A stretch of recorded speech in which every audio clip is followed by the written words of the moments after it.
Hello, good evening. This is Brother Benson Media, and today is on Saturday. We are blessed to have this opportunity to have a discussion, of course, the normal discussions that we do have. Not forgetting today is a Valentine Day, and I want to take this opportunity on behalf of Brother Benson Media to say Happy Valentine to everyone, and especially to our supporters. We really appreciate. We wish you all a happy Valentine Day. And before I invite Msimamo to also give us maybe a brief of what it means to celebrate the Valentine and the symbolic nature of this Valentine and how serious it is. Allow me to remind you that this is for the Benson Media. However, I do say that your opinion counts. If you're watching for the first time, kindly like and subscribe, because if you do so, it is a way of supporting us. Na sisi hapa tutasema ni asante. Not forgetting, I saw my good friend Laban at the comment section. Thank you so much, Laban.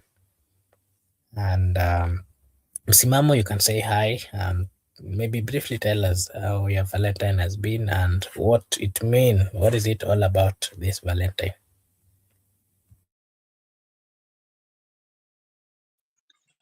Wenzangu, swali zito hilo. Anyway, mimi niko salama na nipo hapa kuendeleza kama kawa kama dawa papa hapa kwa Brother Benson Media. Si hatubanduki ng'o tuyadadavue yalivyo, lakini vile vile kuhakikisha kwamba yawe ni mambo yanafungamana na taifa. Kwa hiyo nichukue fursa hii tena kumsalimia ndugu yangu Mark tena hapa, lakini vile vile wale wengine ambao wanatufuatilia hasa upande wa pili, upande wa comment section na kule kwingine kote ulimwenguni. Niwatakie siku ya wapenda nao.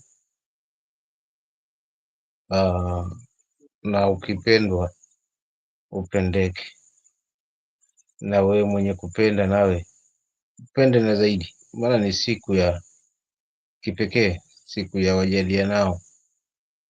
Maybe aswa unavuta tafsira ya pale mlianzisha mahusiano, maybe mpaka unapofikia sasa, lazima mnakumbushana mambo mawili matatu hivi na kadhalika, na pia na furaha nyingi tu. Lakini cha msingi kwa swali lako ambalo umeniuliza, naamini kwamba ni siku ya kukaza kamba wale wanaopendwa na wale wanaopenda zaidi. Kwa hiyo ni wakati wa kuweza kuikaza bolt zaidi, ili upendo uzidi na zaidi na zaidi na zaidi. Kwa hiyo mimi nitasema kwa kifupi, kwa namna hiyo, kaka yangu Amaka, kwamba ni siku ya kipekee kwa kweli, na mimi pia nimesherehekea vyangu msimamo, lakini pia tunashukuru tumo ndani haswa. Asante. Okay, thank you so much, and allow me to once again tell our viewers that happy Valentine to them, wherever they are watching us from, and we wish them all the best in their, love, in their love encounter and in their love journey, and just remind them that love is a good thing and that they should be there for one another. And maybe also to just wish them that as we continue past this February, 14th February, let it be a consistent thing. Let it be a month of showing love, a month of remembering everybody in their different jurisdiction and areas, and to just remind them that they're all loved. Above all, as Catholics, we do say that we have a patron saint called Saint Valentine. And during this month, it is a month of showing love, love to everyone, love to the downtrodden, love to the people living with disability, people in different places. Just show them love as a way of reminding them that they're loved and that the world recognizes their presence. Yes, so thank you so much. And just again, allow me to take this opportunity to appreciate and say a big thank you to everyone who's watching us. Esther Flores, thank you so much. Ligman, thank you so much. And everyone is watching, kindly just like and subscribe. If you do so, it is a way of supporting us and us tutasema ni asante. There's IRAP. I don't know what you mean. Report home. Okay, thank you so much, IRAP. But let us just get to the discussion of today. ODM in flames. Mama Ida stands by Sifuna as rebels plot Kitengela showdown. And maybe, Miss Mama, what is your take? ODM is still in flames. Is it true or not? And what are the ways in which they are going to help each other not to get to that extent? And again, Msimama, what are your views? Mama Ida, the family of Jaramogi Oginga Odinga, the family of Baba Raila Amolo Odinga. Of late, for the first time, we saw them having political differences, where we are seeing Ruth Odinga is having a different stand with his elder brother, Dr. Oburu Oginga. What does this tell you about the political the political differences that are still going on in that family? And what are your views on the comments of Mama Ida saying that they stand by Sifuna? And remember, her daughter Winnie was also present in that day that there was a presser from Edwin Sifuna. What does that tell you? On the other hand, you're saying Dr. Buru continuing with this other faction. Inakwambia vipi? And what are we learning? And what does it show? And how confusing is it to the people or supporters of ODM? Msimamo.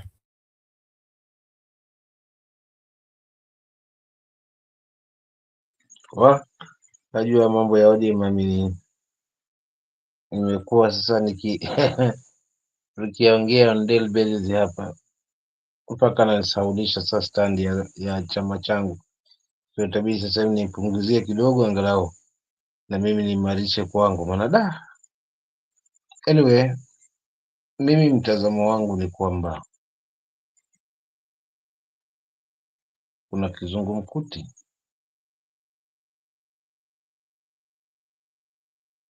lakini pia vile vile Mama Ida na haki ya kusimama aliko na kutetea ile haki mahali ipo, lakini vile vile pia kusimama na mwanawe kipenzi. Unajua mtoto anauma. So mtu wa mzazi anafikiria sasa mwanangu hayupo huku na kitazama pengine hizo ni facts. So kiukweli kuna mitazamo tofauti. Maybe amefanya vile kwa ajili ya mwanawe, lakini vile vile pia amefanya vile kwa ajili ya chama kwamba kinaelekea kusiku kwa kuweza kumfurusha Sifuna. So kwa kweli inaleta pande ya Sifuna kuweza kuimarika zaidi, kwa sababu ikiwa familia ile ya mwenda zake sasa itakuwa imebaki ni familia ya Uburu na lakini wale ndugu zake wengine wote pamoja na hawa waliofiwa nao wako na stani zao tofauti, basi itamchanganya zaidi Uburu, maybe haswa kwa kuwa ni party leader asimame pale ambapo wananchi wapo, kwa sababu kule waliko hawa ndio kule ambako wafuasi wengi wapo. Kwa hiyo kimtazamo wangu mimi nitasema ana haki ya kufanya vile, ya kutetea, kwa sababu hata tulimuona ile wakati alipomuita kule Karen na Sifuna kazungumza wazi wazi kwamba mimi sina shida, niko tayari kuzungumza na yeyote yule, hakuna mtu ambaye sitaki kuzungumza naye. Kwa maana hiyo, labda pengine katika hili ana feel kwamba ni mwanawe, lakini vile vile anahisi vile ambavyo amepikwa na kuaminiwa haswa na mumewe mwenda zake.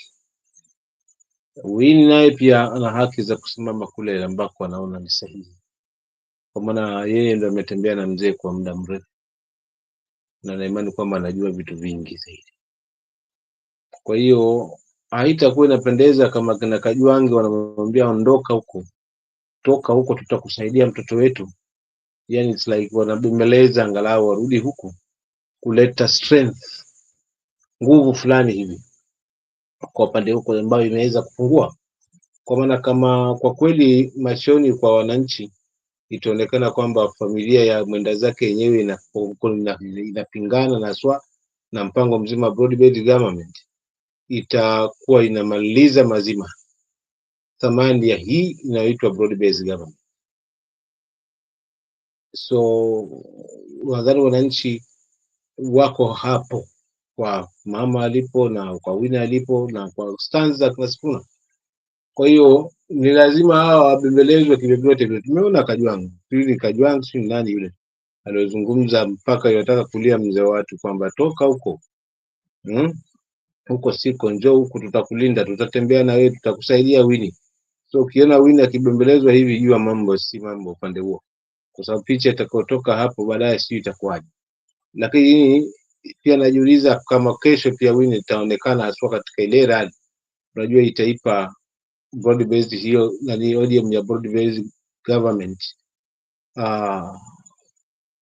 kazi kubwa kuweza kueleweka haswa kwa mwananchi, na pia kuweza kushuka zaidi thamani, kuonekana kwamba sasa ulafi ndio ulio mbele, hamu ya madaraka na uchu wa madaraka ndio utakuwa mbele kuliko ni ile kweli ambayo mwananchi anaweza anaisimamia, na kama mwongozo na chimbuko la chama hiki kwamba ni chama cha wananchi, ni chama ambacho kitasimama na mwananchi na kimefanya hivyo kwa miaka 20. Kwa hiyo kwa haya mapya ambayo yamejitokeza, basi inakuwa ni kazi.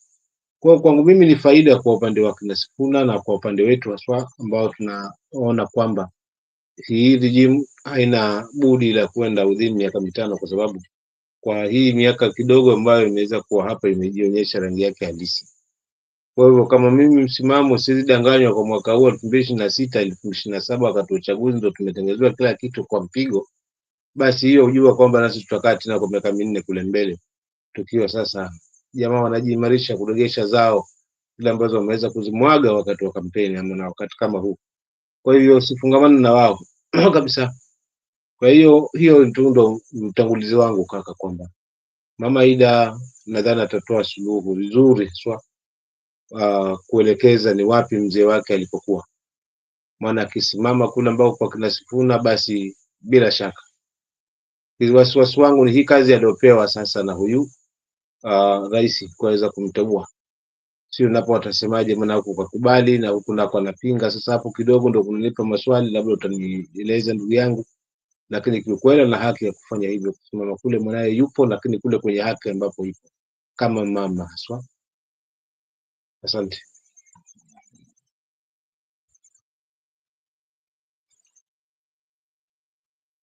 Sana. Thank you. Thank you so much. I can see Naked Truth TV here is saying confused opposition, and at the same time he's saying two-term. Elvis Omolo is saying hi. Thank you so much, Elvis, for finding time to just be over here. Austin Otieno, thank you so much for also finding time. We really appreciate. IRAP 21, thank you so much. Ligman, hi, thank you so much. We really appreciate your presence. And we're just reminding you that if you're watching for the first time, kindly just like and subscribe, because if you do so, it is a way of supporting us. Na sisi hapa tutasema ni asante. Thank you so much, Austin Okumu, for liking. We really appreciate as well. And msimamo, this kind of confusion is the first time that we are seeing this family having a serious political differences. For so many years, Raila united, let me say, his family, the family of Jaramogi, the family, the Luo family, the the Nyanza family, the entire republic. And whenever people, everybody who was in ODM would feel like they were all represented, and things to do with consistent conflict here and there were not there. What is your take, especially in this time that you're seeing Raila is no more, and there are serious differences in even within their you know family setup? What does that tell you? What is really happening over here? You can give us your take on that. And again, if you remember, Mama Haida and Winnie, they've always had a specific stand of supporting this other side, of people who are saying no, of not to broad based, or people who are getting or moving towards the broad based. Ruth Odinga is also the sister, and the current women rep of Kisumu is also saying that Sifuna is still the Secretary General. My question to you is, do you think there's a probability of the presence of Mama Ida, the presence of Winnie, the presence of Ruth fighting to be given or to get hold of this political party, which is ODM, or that other faction led by Oburu has already gone with the party? And again, not forgetting the closest leaders, the likes of James Orengo, the likes of Professor Anyang' Nyong'o, are also in support of the rebels. That is the likes of Sifuna. What does that tell you again? Because remember, those are people that worked closely with Raila and even advised him in the many things that he used to do. You look at the likes of the former AG Amos Wako, amongst others. What does that tell you? Are there possibilities this faction of Sifuna might take over the party or be given the party, and the other one, what are the possibilities?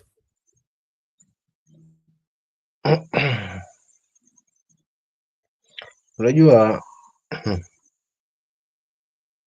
uwezekano upo kwa Sifuna kuendeleza hiki chama na kuungwa mkono pia. Sasa wasiwasi wangu na Malepa ananipa wasiwasi ni itakuwa ni hii ni ODM, either ni ODM chungwa ama hii ni ODM halisi ama ni sijui itakuwaje, kwa sababu already wale wanasema wamezungumza, wako kwa serikali,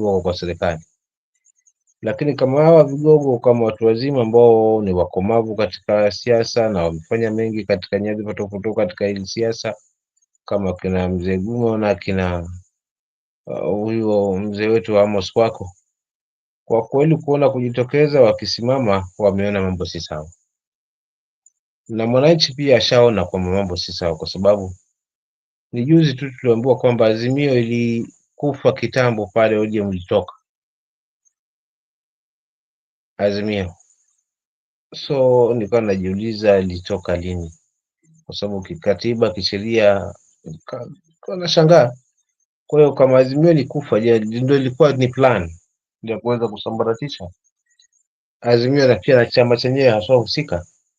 Kwa unakuta kivyovyote hii lawama kwamba hii ODM ya broad based government inaongozwa kutoka mahali iko waziwazi machoni kwa wengi.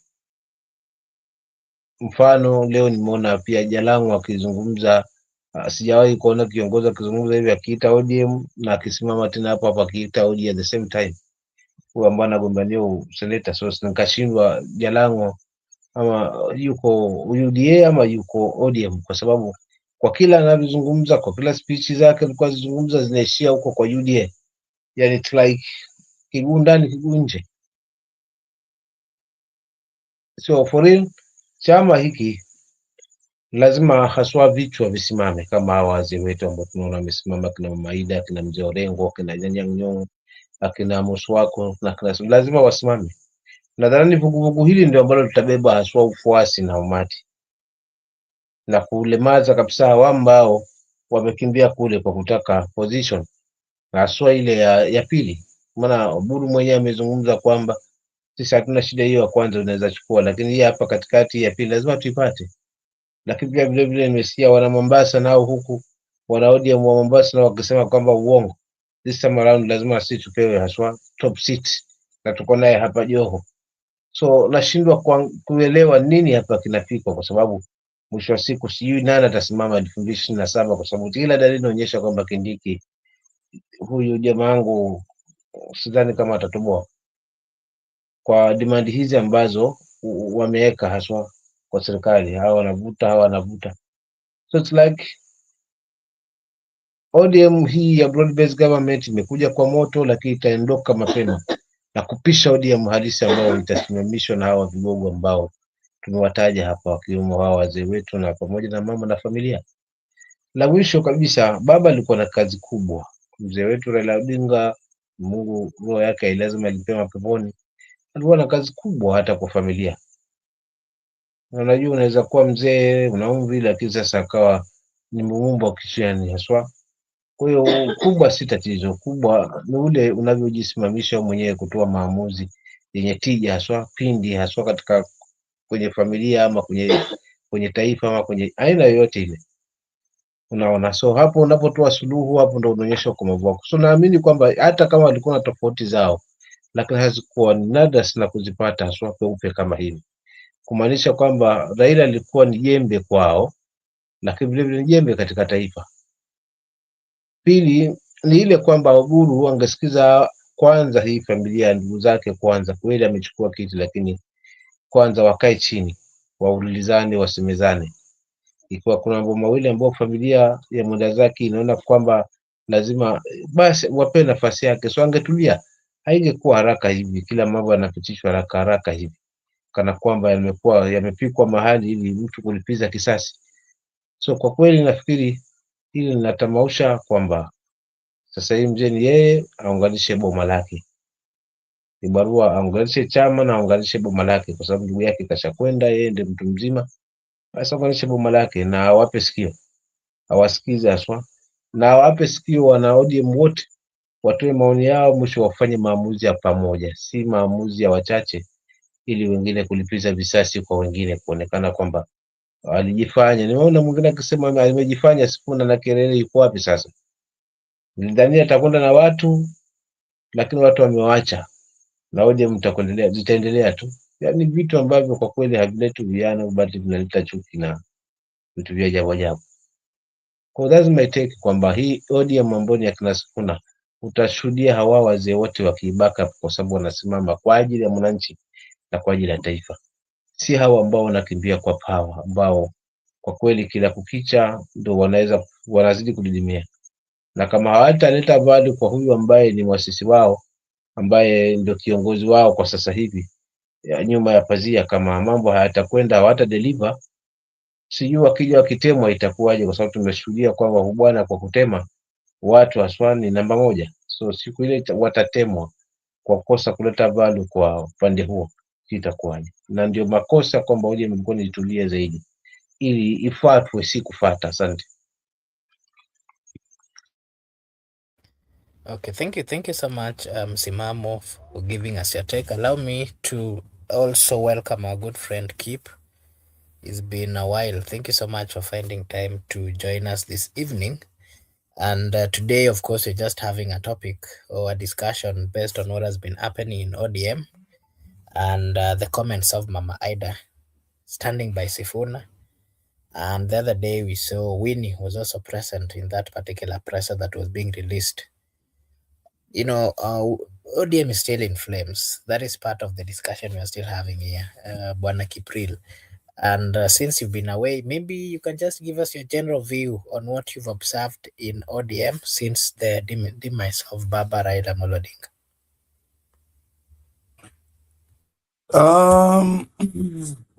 How you doing? Simamo, fellow party leader. How you doing? I'm glad to see you here.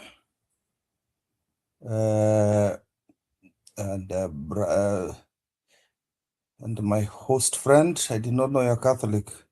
Ni mzuri sana, tuko pamoja hapo. I like your message. Inaonekana ulienda kanisa leo. Ulienda misa. That was good. I think I'll send that message to mzee, my dad. Tafurahia sana kusikia kwamba our generation still believes in the book. Anyway, what I generally want to say is one point. First point is the mistake we have done, and the mistake Raila did, is what the disease we have as Kenyans, thinking that political parties is a family affair. We are already talking about Aida Odinga, we're talking about Winnie, we're talking about Oburu. This is supposed to be a national party, a party that is supposed to cover the whole of Kenya, as they brag that they're the largest party in sub-Saharan Africa, blah, blah, blah, whatever. Why is it that immediately a great man died, the role was inherited by his brother? Why was it rushed? Why did it have to be a family member? It is down to dictatorship. Now, just imagine if we were in power, because I was a great follower and actually obsessed with Raila Amolo Odinga till he betrayed us. But to let bygones be bygones. So that is the first thing. Why are we focusing on talks of family people taking sides rather than what your original intentions to be as ODM members? Because I'm part of PLP. I'm just talking from the side. My only interest in ODM is the fact that they are the ones that were the majority party when we went together through the Azimio pact that we had, the coalition that we had. So obviously, I have a stake in what happens to ODM.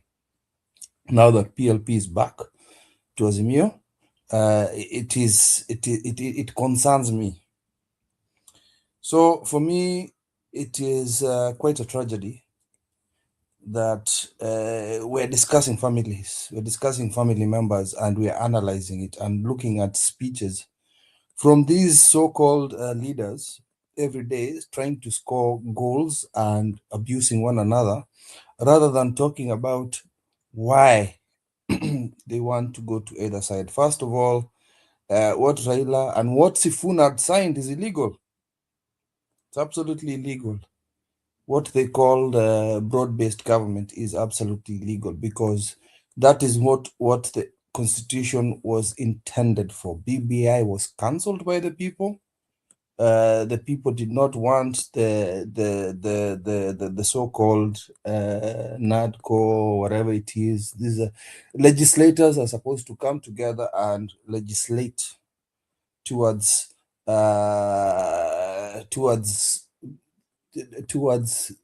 kazi yao, the law. They're the ones who are supposed to come up with law. Those are things they should have come up with. So I did say this in your sister company, in your sister station, which is Kenyan Democracy, your sister stations, and I did state that this this ODM this ODM nonsense that is causing problems is like a husband and a wife that got married, and across maybe your neighborhood there's another married couple there, and what has happened is a wife has gone to cohabitate with a married man, and the wife is still in the house, while you still come to my home as the husband, kuja kila siku tu siku, and you are just, it doesn't make sense. It is a love triangle that does not make sense to me. Yeah. So by the way, I don't like that stuff of people saying 2-term, 1-term. It doesn't make sense to me. It doesn't. People just need to tell me why do we. I have reasons why Ruto should not be in office, right? Originally, I still don't call him president. My president passed away. My president is late Jaramogi Odinga, and that one has always is the man I'll always call my president. Then we move towards Sifuna. Sifuna, my friend, I don't understand what you're still doing with ODM. Ukiachwa wachika. If you're not wanted, leave. There is no reason why you want to be there, because these people have been given money, and as a Kenyan, we are all Kenyans here. As a Kenyan, when people see money, they can betray even their mothers. And the amount of money that Ruto is splashing in ODM is ridiculous. And the one with money is always powerful in the eyes of Kenyans. That is the unfortunate thing. Just like one of your guests here that is saying two-term. That man must have been splashed for money. I don't know why he's still talking about two-term as people getting destroyed. We're having a stadium that cost 42 billion, which is still overpriced, in a very inflated interest that will cost us 100 million later on. The road that he's currently building, this dual carriage road wanatutengenezea hapo, that is also a project from well wishers. It's like China wamekuja kuchimba hizo mashimo, lakini hiyo mchanga yenye wamechimba it's being shipped back to China, hata tutabaki na hiyo mchanga. So for me, Sifuna needs to leave. ODM is dead. There's no need to hold on to it. I know there's a lot of people that are saying that we cannot allow ODM to die. ODM is being held hostage by somebody that does not understand power, that doesn't understand the why people are in power. People like Uburu does not understand what power is. He's very childish, he's very juvenile. For him, you could see statement to jiringe. What sort of nonsense? It's about bragging, not about helping people. He compares his party like football. It is not about helping people. So for me, Sifuna, you've made a few mistakes, and now you're getting towards learning that it's about people. Now it's time for you to let go of this party, because during the NDC, it will be dictated that you will be removed, just as Ababu Namwamba was kicked out. Doesn't matter the popularity you have, you'll be killed. Ababu Namwamba, I don't like his politics, but trust you me, in that era, Ababu Namwamba was a very popular Secretary General for ODM. And he was kicked out and thrown like toilet paper. So for me, I just need him to look for a new home. Because the momentum he has right now, I do not understand any rubbish that anybody is going to tell me that, oh, I want to fight the demon within. That does not work. It does not work. Any of the ODM rebels, leave that garbage alone and leave the party. Who is going to follow Oburu Odinga? Oburu Odinga has always been on the jacket of his younger brother. The Senate positions have always been, the MP or Senate positions as he's ever had have always been things that he did not acquire by strength. If I may ask you, which maandamano did that man go for? Any maandamano that Oburu Odinga did? Zero. There are no images of him ever going there. He only comes to the party when there's victory. He's what you call like a super substitute. People who always win medals because of participation. I actually class him as a water boy or a towel boy in a football match. He'll get a medal as part of the club, but has not participated in playing. So for me,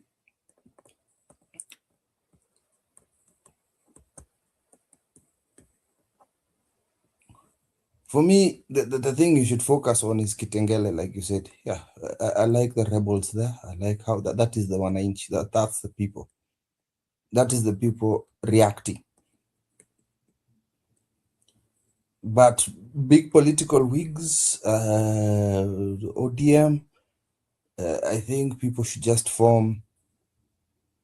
It's time to get divorced from ODM,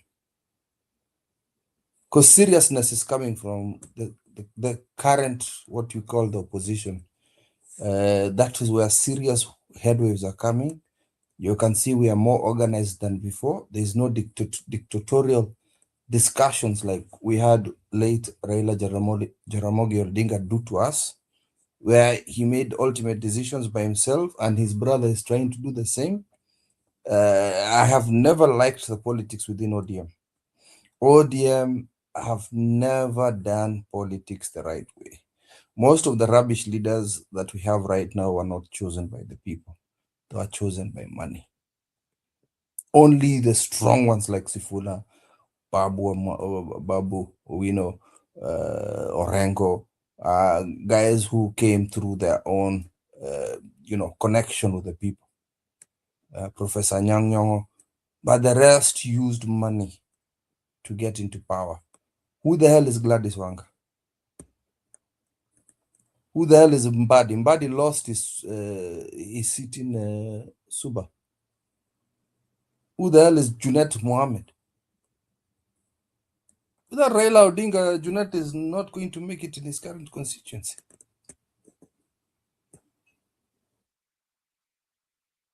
Then I have to iterate like this. You just forget about the likes of Omoshwana. Luos are not interested in working with Ruto. And that is the unfortunate thing right now. The ODM is, because of the current leadership, is being classed as a Luo party. Because they're alienating every community. If you ask Msimamo, right now we're making headways as PLP in the coastal region. We've got the likes of Jubilee. We've got the likes of DCP. We've got the likes of Wiper coming into the coastal region. Mombasa is not the coastal region, if you did not know. If you see things happening in Mombasa, that's just one section of the one. It's a mirage. If we had come early enough, trust you me, the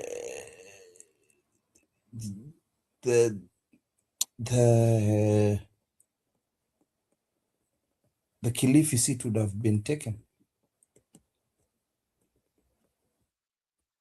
Yeah. All right, those are the little I can say. Yeah.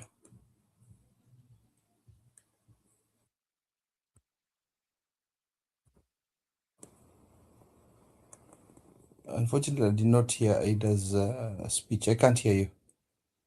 Okay, thank you. Okay, Ida, I think, just gave a statement to the newspapers.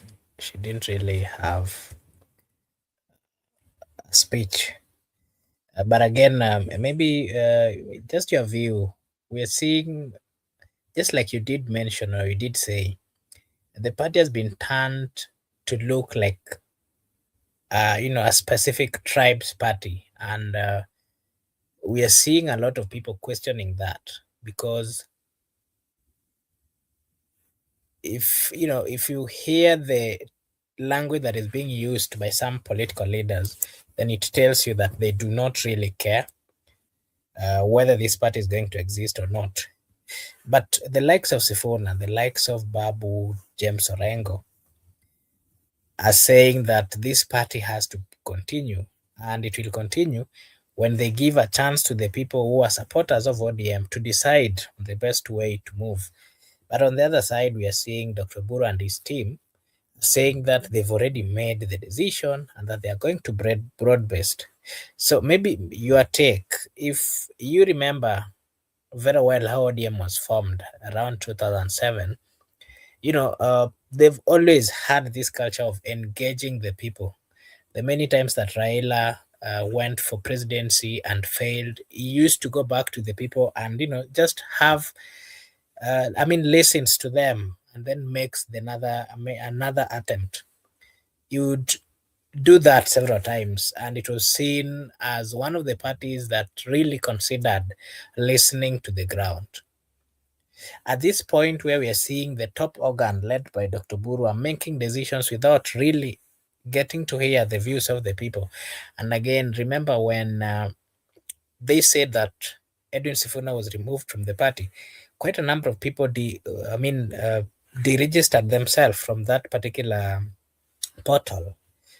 And is that not a good lesson to the people on the other side joining the broad base, that the people are not happy Mr. Kip. And again, the conflict that we are now seeing, even up to the family level, where we are seeing Winnie, Mama Ida, and Ruth are saying that the people has to be given a chance and the party has to listen to the people. But on the other hand, we are seeing Dr. Buru is also the senior family member, also, carrying the party to the government side. Something that we had never really experienced based on how Raila used to run the party. The party never looked like it was a party for a specific region. Just your view on that. And then apart from that, you can also tell us the several accusations we've had. We are being told that William Samoei Ruto is part or is funding, or the president is funding this broad-based side of ODM. While on the other hand, we're also being told that the former president, Uhuru Kenyatta, is also funding or is in support of this other. What does this tell you based on the promises that these two leaders gave when Raila died? That they will support they will support the people who are left behind and anything else for Raila. At this rate, if they are all dragging the party left, right, and center, are they really standing with the promises they gave, Brother Keep? So I'll start with the first bit, which is listening to the people. The so-called discussions with the people. That has never happened. That to me is a first that I do not believe did happen. Raila Amolo Odinga, if you see what he says, he's going to negotiate with the people. All he went to do is go to do speeches. That's it. He would go and take a big crowd and take them to a frenzy and then make some slogans and political chants that will rave the crowds, and we will all say, yes, oh, ndio, Babak, so what. That is not consulting with the people. There was no situation where we publicly saw him, either like we're Africans, see him come and talk to the old people in the village, the Wazes, and from the Wazes would have a negotiation, go speak to the youth leaders, and then negotiate the views. It was him just going around the country and doing speeches and then saying he's consulted with the people. And then we've got this fake thing called public participation, where a chosen few are picked to go to Bomas to participate in this fake Q&As that Parliament states that is exactly what the people wanted, right? So for me, I don't believe, I don't see that having happened, this public participation. So even with the NDCs, again, the public participation in the NDCs or party members meeting to discuss anything does not happen. The decisions have already been made by the people at the top. There is no situation where actual members of public or party members make these decisions. These are made by the so-called owners of the party. That is the first thing. Raila did avoid making ODM tribal party. The first thing that the late Raila Amolo Odinga made sure his main base for his political movement was always Nairobi. Even when he stood for parliamentary seat, he did stand in Kibra. So that did not, like, even towards the years, his base has always been Nairobi.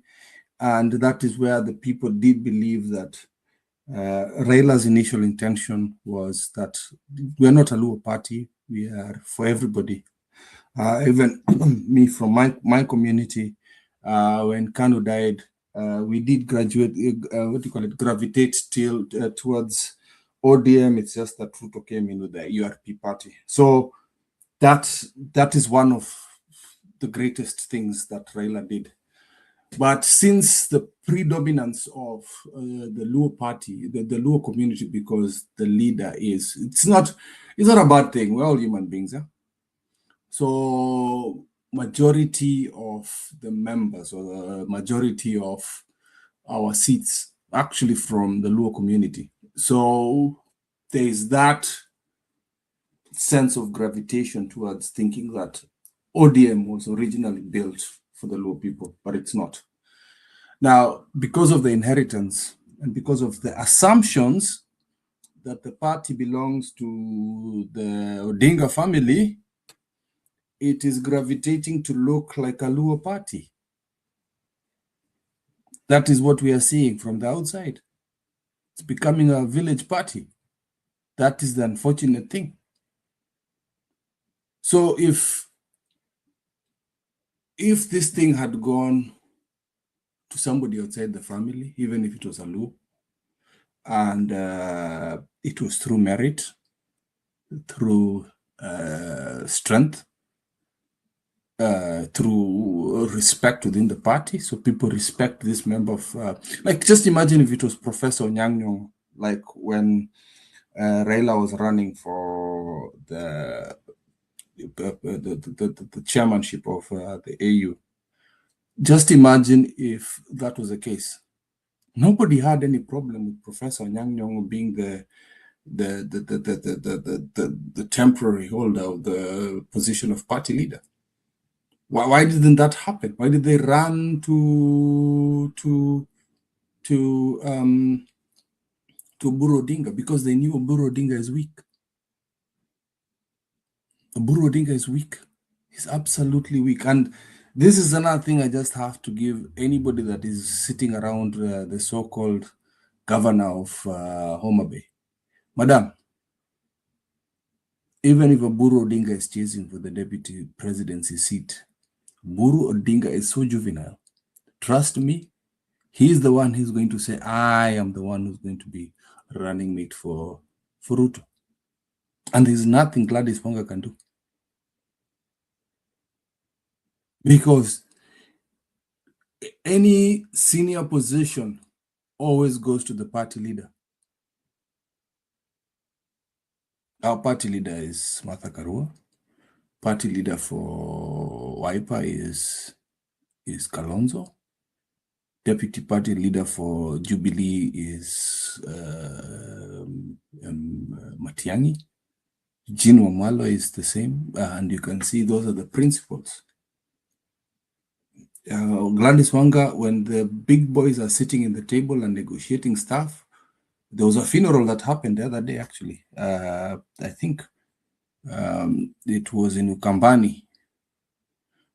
When the big people are sitting in the table, Gladys Wanga are not in the table. Yeah. You are not utasalamia huko. You're not going to be invited.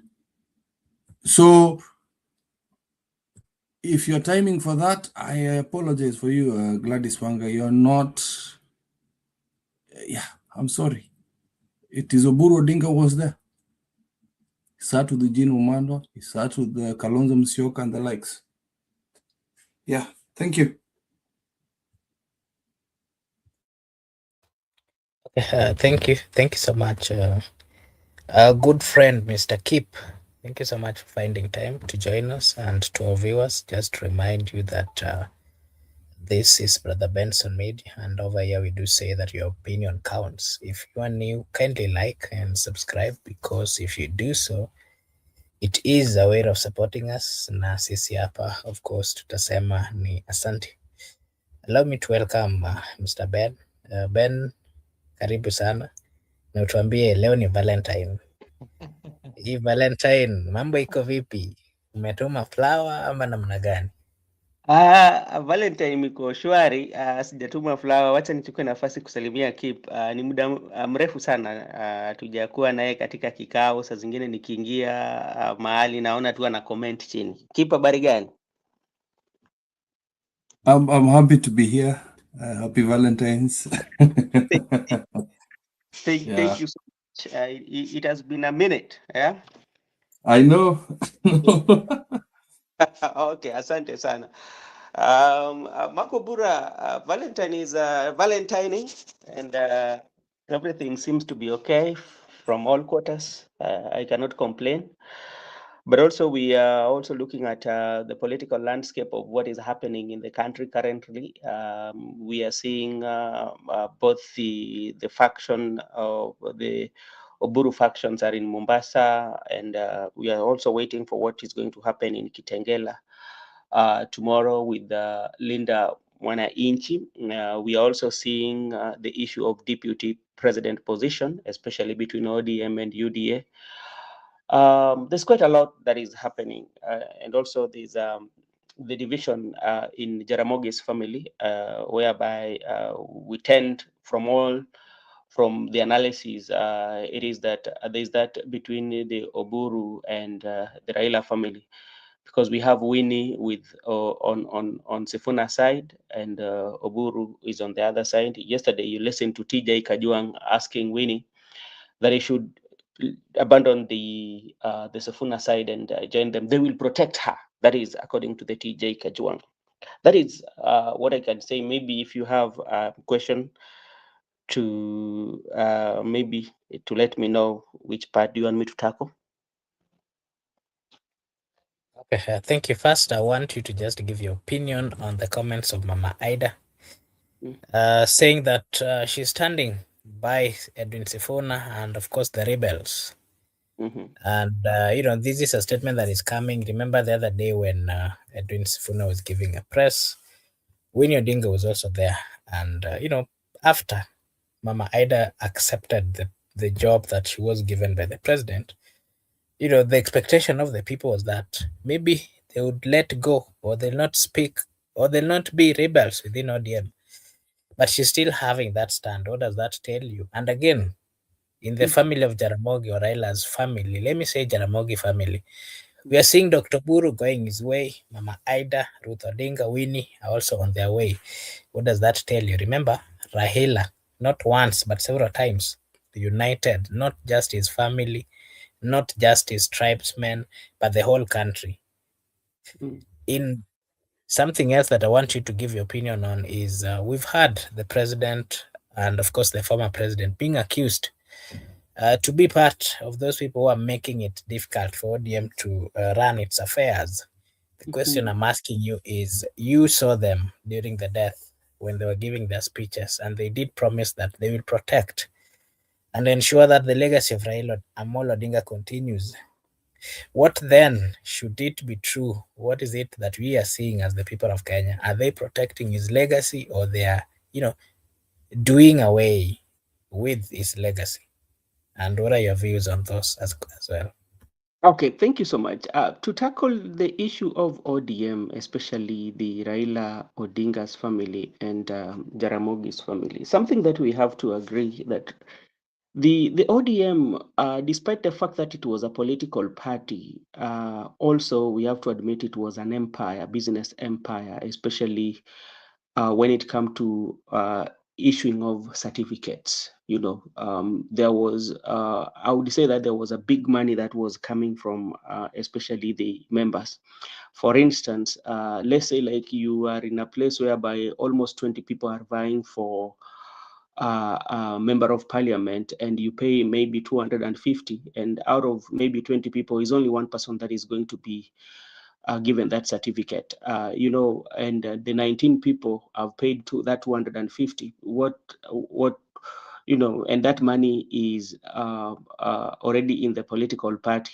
That one tells you that it was going to get rich. So that is one scenario. Another angle also you can look at it as a business empire. How many people just bribe their way, especially to get those certificates after being defeated in the nomination, or the bribing their way just to get the certificate? There's so many of them. So something that we have to agree that it was a business. So as it is a business, so it's something that people have to fight about, because like it brings in millions of shillings in terms of insurance of members registering and all that. I mean, like in all political parties, that is true. Secondly, also, you have to look at it also, Oburu might also look at it that he has gotten an opportunity, because he might have been privy to what is happening in the ODM, due to the fact that Raila was his brother and they shared deep secrets as brothers or as family. So he might have the information about the party and all his trend. So this is opportunity that he's getting, and he said that now I'm going to be in the driving seat. So I have also started to do a transaction, and that's why like you find that all that is happening. If you look at from the time Oburu, this issue of ODM immediately after the death of Raila Amolo Odinga, how things have been running, it has not been running according to what maybe in the face value of the people on how ODM used to run. Remember installation, after installation, even before the morning period, you see Wanga doing what we call, was it memorial? Especially there was one in Homa Bay, the other one in Migori. In the Luo County, they were saying that, okay, the people of those counties did not get time to mourn Raila Amolo Odinga. Then the next thing you know, they went for NDC. And if you look at what happened in the NDC, it was not NDC, but the celebration at 20, which to me, I think it was not the prime time for them to celebrate. Remember, they were celebrating the legacy of Right Honorable Prime Minister Raila Odinga, and the wife ought to have been there. We did not see Ida Odinga there. So which means they were supposed to postpone this until the 40 days of mourning period, but that one did not happen. So it tells you what's happening.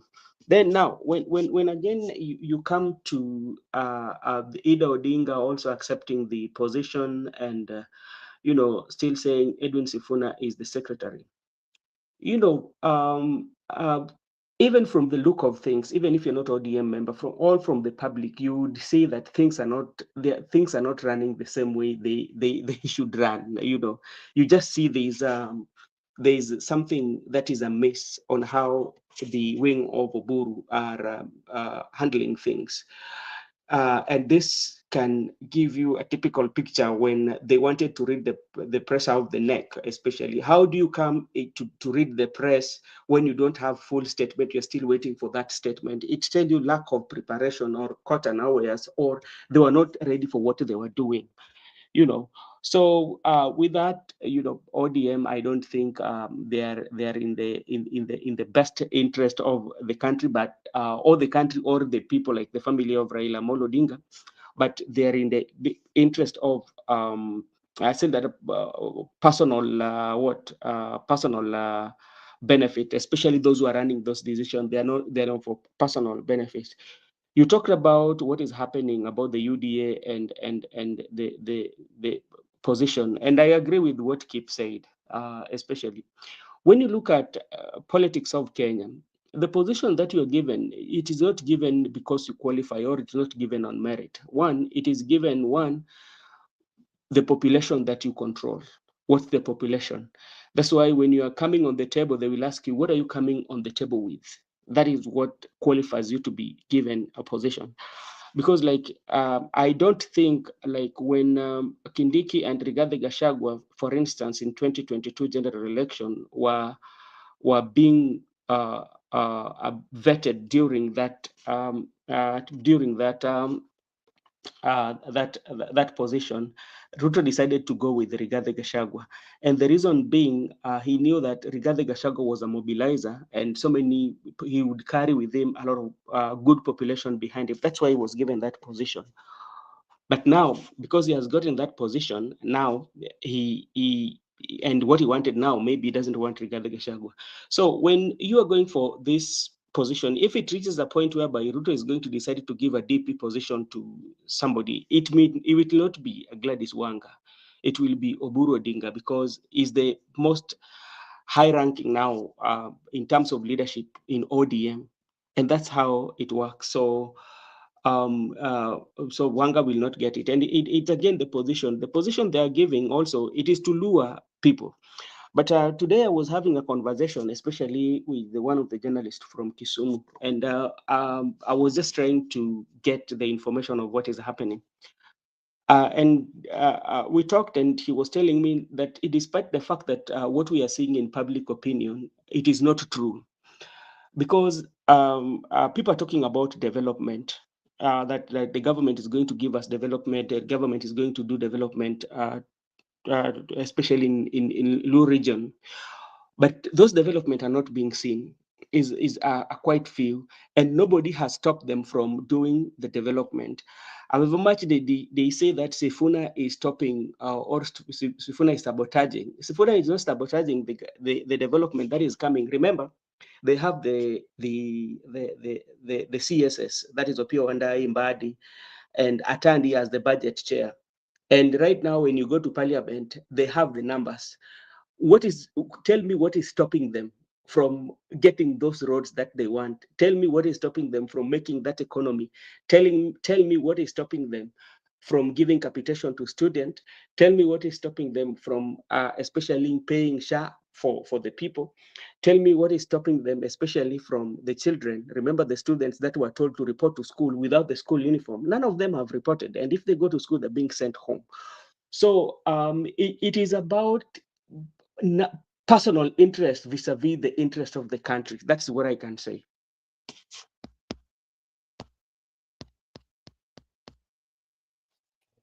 Thank you so much, Benson, for also giving us your take, and maybe Kip can also give us his take on the rebels. That is Sifuna, Edwin Sifuna, Babu Owino, James Orengo.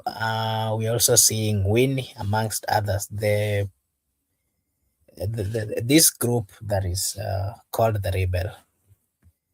We are seeing they're getting a lot of reception or good reception from the people of Kenya. And just look at what happened the other day when, when Sifuna was allegedly removed as the party secretary general. Quite a number of people went to social media and, they showed their frustration. Some of them decided to deregister themselves from the party. And that, of course, is a serious communication that they are not happy with some of the moves by the party. So my question to you, Mr. Kip, is you as a Kenyan who understands the people, the things which are there in the Republic of Kenya, do you think this side of Sifuna, Babu, James Orengo are speaking for the people? Are they genuinely speaking for the people? And are they genuinely tackling the issues affecting the people of Kenya? And what kind of reception are they going to get from the people? Should they be removed from the party? Because currently we are seeing the other side. It looks like they've made a decision, they are going with the party. In a situation similar to what was happening the other day, removal of Sifuna. Suppose they go that direction and decide to move all these people. Should they come with another political party? Can they survive based on the happenings on the ground? And again, you can also give us your view on the side that is going to the government side. Being that the people are not really happy with their move, will they die politically? And how are they even going to get their respective positions? Are they going to bribe the people? Are they going to get the support from the state? Just your view, Mr. Kip. Yes, I'm afraid to be the bearer of the person to come with doom, right? First of all, Babu Owino, according to me, is a criminal. I'm sorry. He shot somebody. That does not warrant somebody to be in leadership at all. I have never trusted him. It's the same as Simba Arati or any other person that has committed any offenses that should not warrant them to go for elections. As for Sifuna, he's made some very questionable decisions down to blind loyalty, but forgivable. When I say forgivable, it just means that Sifuna has a path to a better future. So I cannot say directly he's parallel to Ababu Namwamba. For him, he actually has the backing of the people. He has been seen several times actually acting in the best interests of Kenyans. I don't know how true that is. Maybe it's just talk. I did see him during the Gen Z protests, protecting the Gen Zs from being shot by police brutally. So Sifuna, for me, I think he can't pick a following. And for me, advice for him is either he should go independent or pick another house. And since we have to be mature enough to say this, since Kenya still believes in regional politics and tribal politics, he should go to DAP Kenya. That is until we are mature enough to think outside that. I don't think we're there right now. I am part of PLP. Obviously, you can see I don't see any use of following people because of their tribe, but there's still a very large, significant amount of Kenyans still believe in that, except for the ones that we require their votes, but they're not taking registrations, which are the Gen Zs. But the rest of us are still very tribal. As for now, something that's going to hurt you all is now the ruthless leader that we allowed to steal the presidency. So what I see, if nothing serious is done, is once the broad-based garbage is done and Ruto shows the perception of popularity through ODM, meaning that there is going to be an nilotic alliance, which I hate, because Ruto came with that with the Masai, said we're going to do an nilotic affair, is he's going to swallow ODM. And then just as it happened to Moses Kuria's party, just as it happens to Musalia Mudavadi's party, after Ruto does the perception of popularity and steals the election in 2027, he is going to destroy ODM completely. ODM is going to be engulfed. ODM is going to be completely taken in, and he is going to threaten those people in such a way that ODM will actually merge with UDA in 2027. Maybe a new party is going to be formed, which Ruto is going to declare himself party leader. And from what I heard from Dennis Itumbi, a new term is going to be created for Ruto. Ruto is going to create a second referendum, which will be rigged, of which he'll add 7-year term. After adding a 7-year term for all leaders in Kenya, which they will not refuse, he is going to start from scratch in the next election after that, which will be 2032. 2032 will be his first election, which will be 7 years from that, then another 7 years after that. So that means Ruto will take 10 years, and then after the 10 years, he's going to take another 28 years. So there is doom coming up, Kenyans. We have to be very careful as to what we do. And ODM is the key. ODM will create that perception of popularity with Ruto, of which you'll say he's got the coastal period region. Look at the map of what Azimio had won in 2022. That is what he's gunning for, minus Central. That is what Ruto is taking. Oburu Odinga has a few years left in life, but he's ruining the lives of his grandchildren and great-grandchildren. Ruto is very dangerous for this country. And ODM is actually assisting in that because of greed. That is the other question he asked me. It is greed, absolute greed, that all these other people are in there. These people are eating. Mbadi is eating. There's no help he's doing for the Kenyan people. There's no assistance any of these people are doing. Yeah, there's no, I don't know why they're fighting so hard for this thing. There's no Mwananchi who's benefited from any of them being in the cabinet. This is one of the worst governments that we've ever had, worse than worse than Jomo Kenyatta's government. So I hope I've answered my question. Sifuna should leave. Babu Owino, I don't trust. We need another candidate for governorship, not him. The other faction of ODM will take that party. They are going to take it to the bank. ODM belongs to Buru, Junet, and the likes. Take it to the bank. There's no fight. Sifuna, Orengo, another person I don't trust. Something Siaya is not doing very well. I don't trust him. That is just my opinion. I'm very, very straightforward. Because when I was supporting Azimio, I never looked at things critically. Just because you belong to a side does not mean you cannot criticize your own side.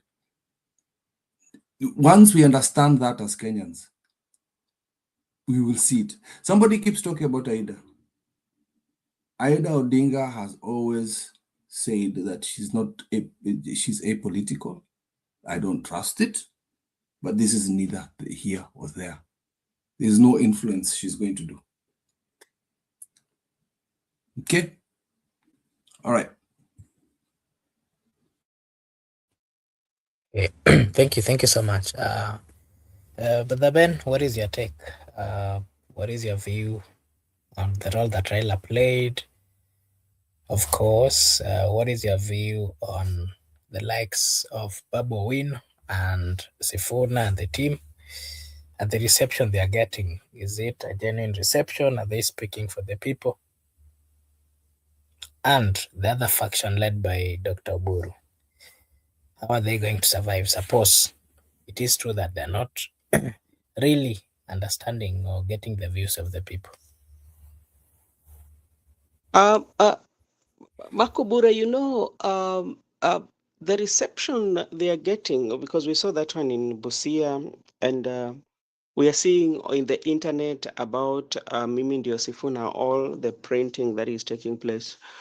Sometimes it just reminds me of how things have happened, especially from June 2024, the Gen Z going on the street, the parliament, the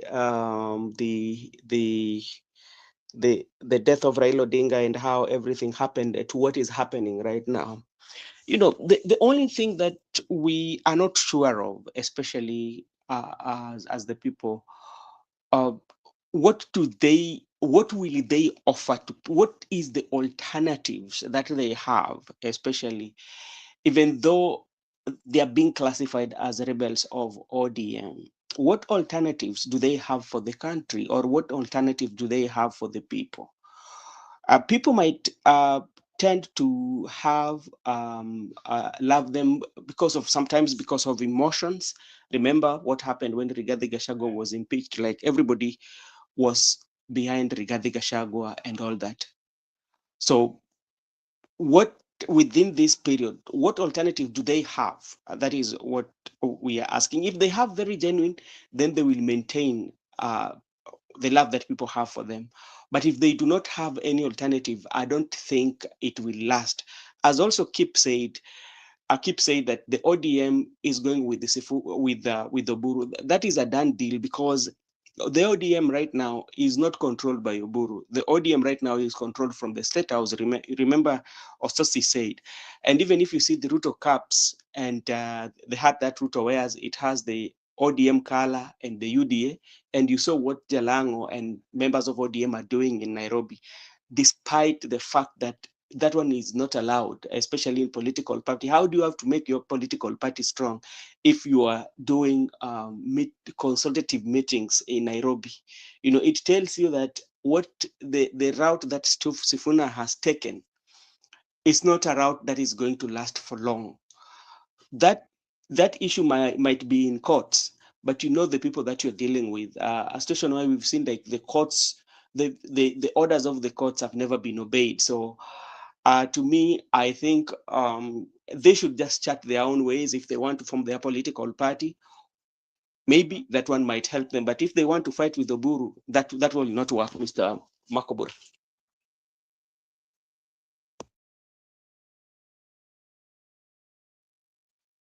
Okay, thank you so much, Mr. Benson, for as well giving us your take. And allow me to just a big thank you first to everyone who is watching, and of course to remind them that this is the Benson Media. However, here we do say that your opinion counts. And there's a rally that is being planned. It's supposed to be taking place tomorrow. That is in Kitengela. And this rally, of course, it is being planned by the rebels in Kitengela. This is a rally that is coming after the NEC decided to make a decision that Sifuna should be let go. And the expected key leaders here, James Orengo, Babu, and of course Sifuna, together with the other rebels. Maybe, Brother Keep, what does this rally really represent? Is it a defiance against party leadership? Is it a grassroots mobilization? And what are the possible outcomes for this, particular rally that has been planned by these rebels? Maybe your take. I hate calling them rebels, because they are not rebels. They're not rebels for the party. They're patriots, right? Let's not look at the initial statements I had heard about the likes of Babu or Rengo, whatever it is. But generally, I do not want to see ODM die, right? That is their final clarion call. They can scream, they can shout, they can try and hype up the public as much as they want. But remember that we've had bigger demonstrations for that. We've had bigger visualizations and images of the public actually against any moves from the powers be. That is the Azimio movement, where a lot of us were killed. The Gen Z movement, where we had a lot of our young brothers and sisters being killed, but nothing changed. When the person who's holding power, thus the puppet himself, Buru Dinga, is there, there's nothing they can do. They can go around, they can shout, they can say, we've done this in Busia, we've done this in Mombasa, we've done this in Kitengela, we've done this wherever they can go. They can make as much noise as they want. Number one, just as Brother Benson has said, you can take it to court, they can take it to the people, they can do whatever it is. These are bulldozers. It is just their final cry. And once they see it early enough to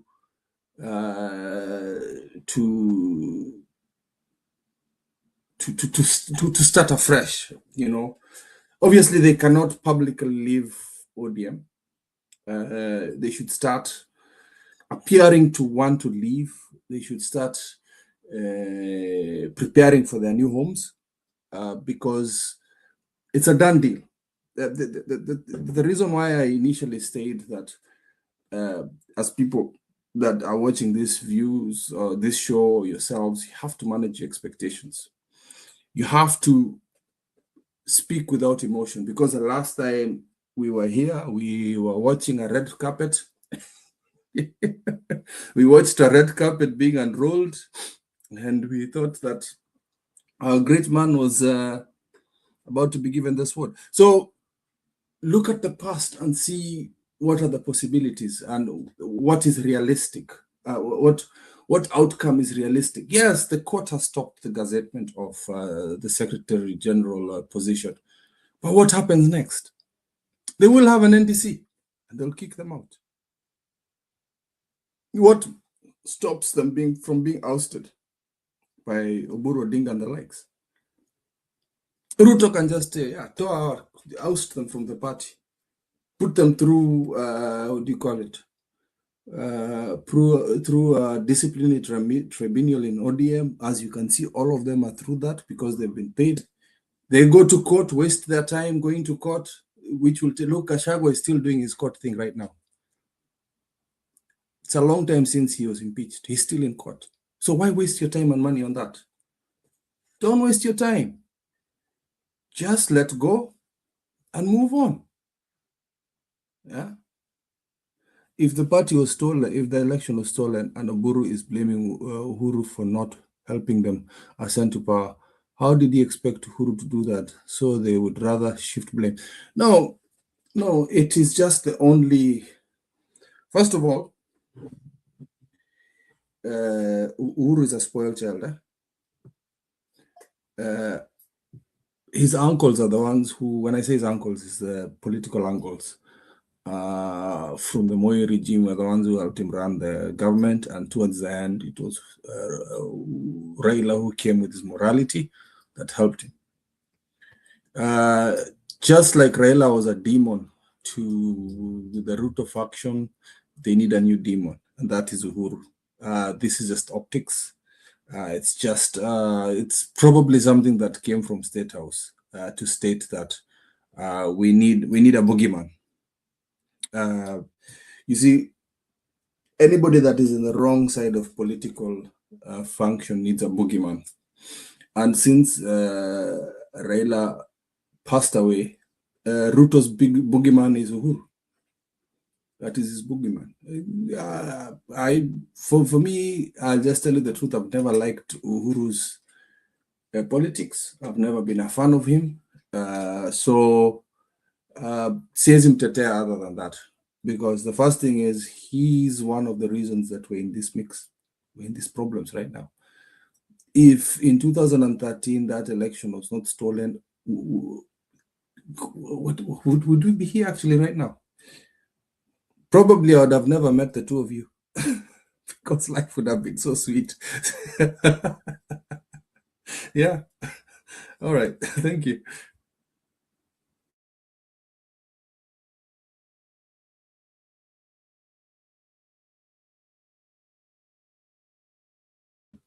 Back to you.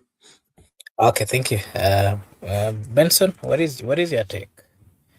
What are the expectations of this rally? The expectation of the one in Tononoka or the one in Kitengela? The one in Kitengela. My expectation is that the one in Kitengela, the majority of people who are going to attend that rally are going to be young people, especially the younger Gen Z. And maybe this question to you, is it a defiant against the party leadership, or is it grassroots mobilization, or what exactly do you think this rally is? What exactly is the reason for this particular rally? I think the rally is all about not defiance, as we might say, but it is about fighting the status quo. That is what I think. Is fighting what is happening in ODM. Is fighting accountability and transparency, because that is what they are going to talk about. Because like when you get their message, because their message are talking about things that are affecting the daily life of most Kenyans. Yeah. So I think that could be like to tell more about President William Ruto that has not been done, to poke holes in the broad-based government that Also, I think Sifuna will also get an opportunity also to tell people the reason why he's been kicked out, even though he has already said it in his presser. but is more or less going to be about fighting the government and telling the government to do what is supposed to be doing. But I know the majority of the people who are going to attend that rally, they're going to be young people who are going to be natural and organic. I don't think they're going to be mobilized, and you will see that, because like even if you go to the internet, uh, the, the people who are really uh, talking about it and promoting it in the internet are the younger people. Especially you go to the internet, Facebook and all that, they're young people. So I think that. But when you look at the one in Tononoka, what will happen is about, it will be mobilization of the crowd, and they will ferry majority of young people, especially, or everybody, to go to Tononoka grounds. That is something that I know is obvious, and you will see the colors of ODM as we've seen them in Kisii. Is it when they were in Butula and other areas that ODM have their rallies? And I think tomorrow, maybe in Tononoka, maybe we might see elements of UDA in it.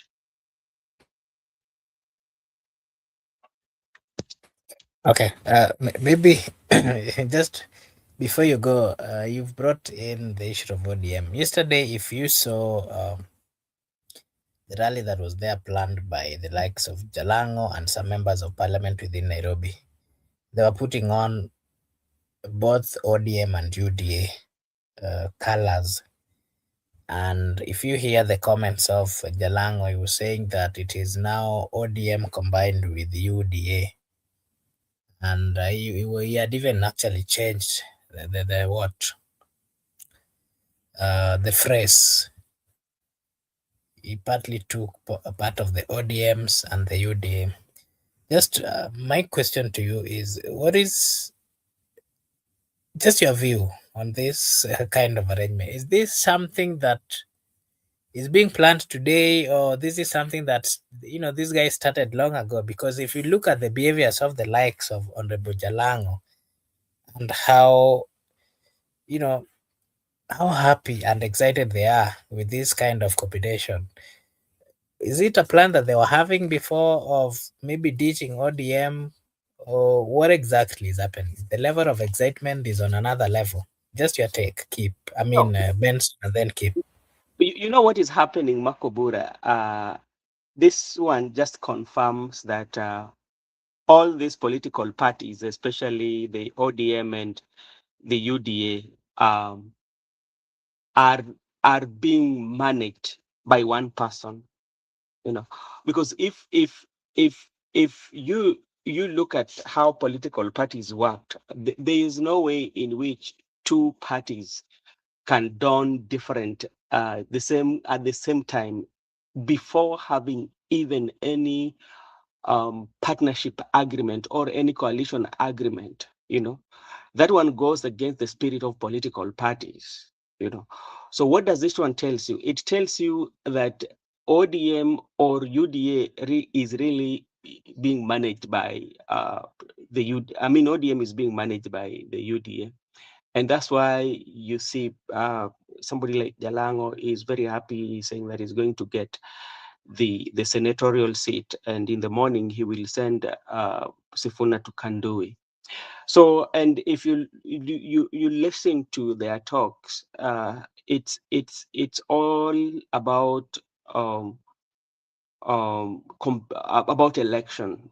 There's nothing about whether can something that is touching on the life of the people, especially of Nairobi, because they're saying that they want to unify the people of Nairobi, if that is the best word that I can give them. But you unify them in what? What about the challenges that Nairobi people are facing? What about the challenges when it comes to even the issue to do with the garbage collection, you know, and and even putting in legislation, especially like Jalango, to bring in legislation that can help.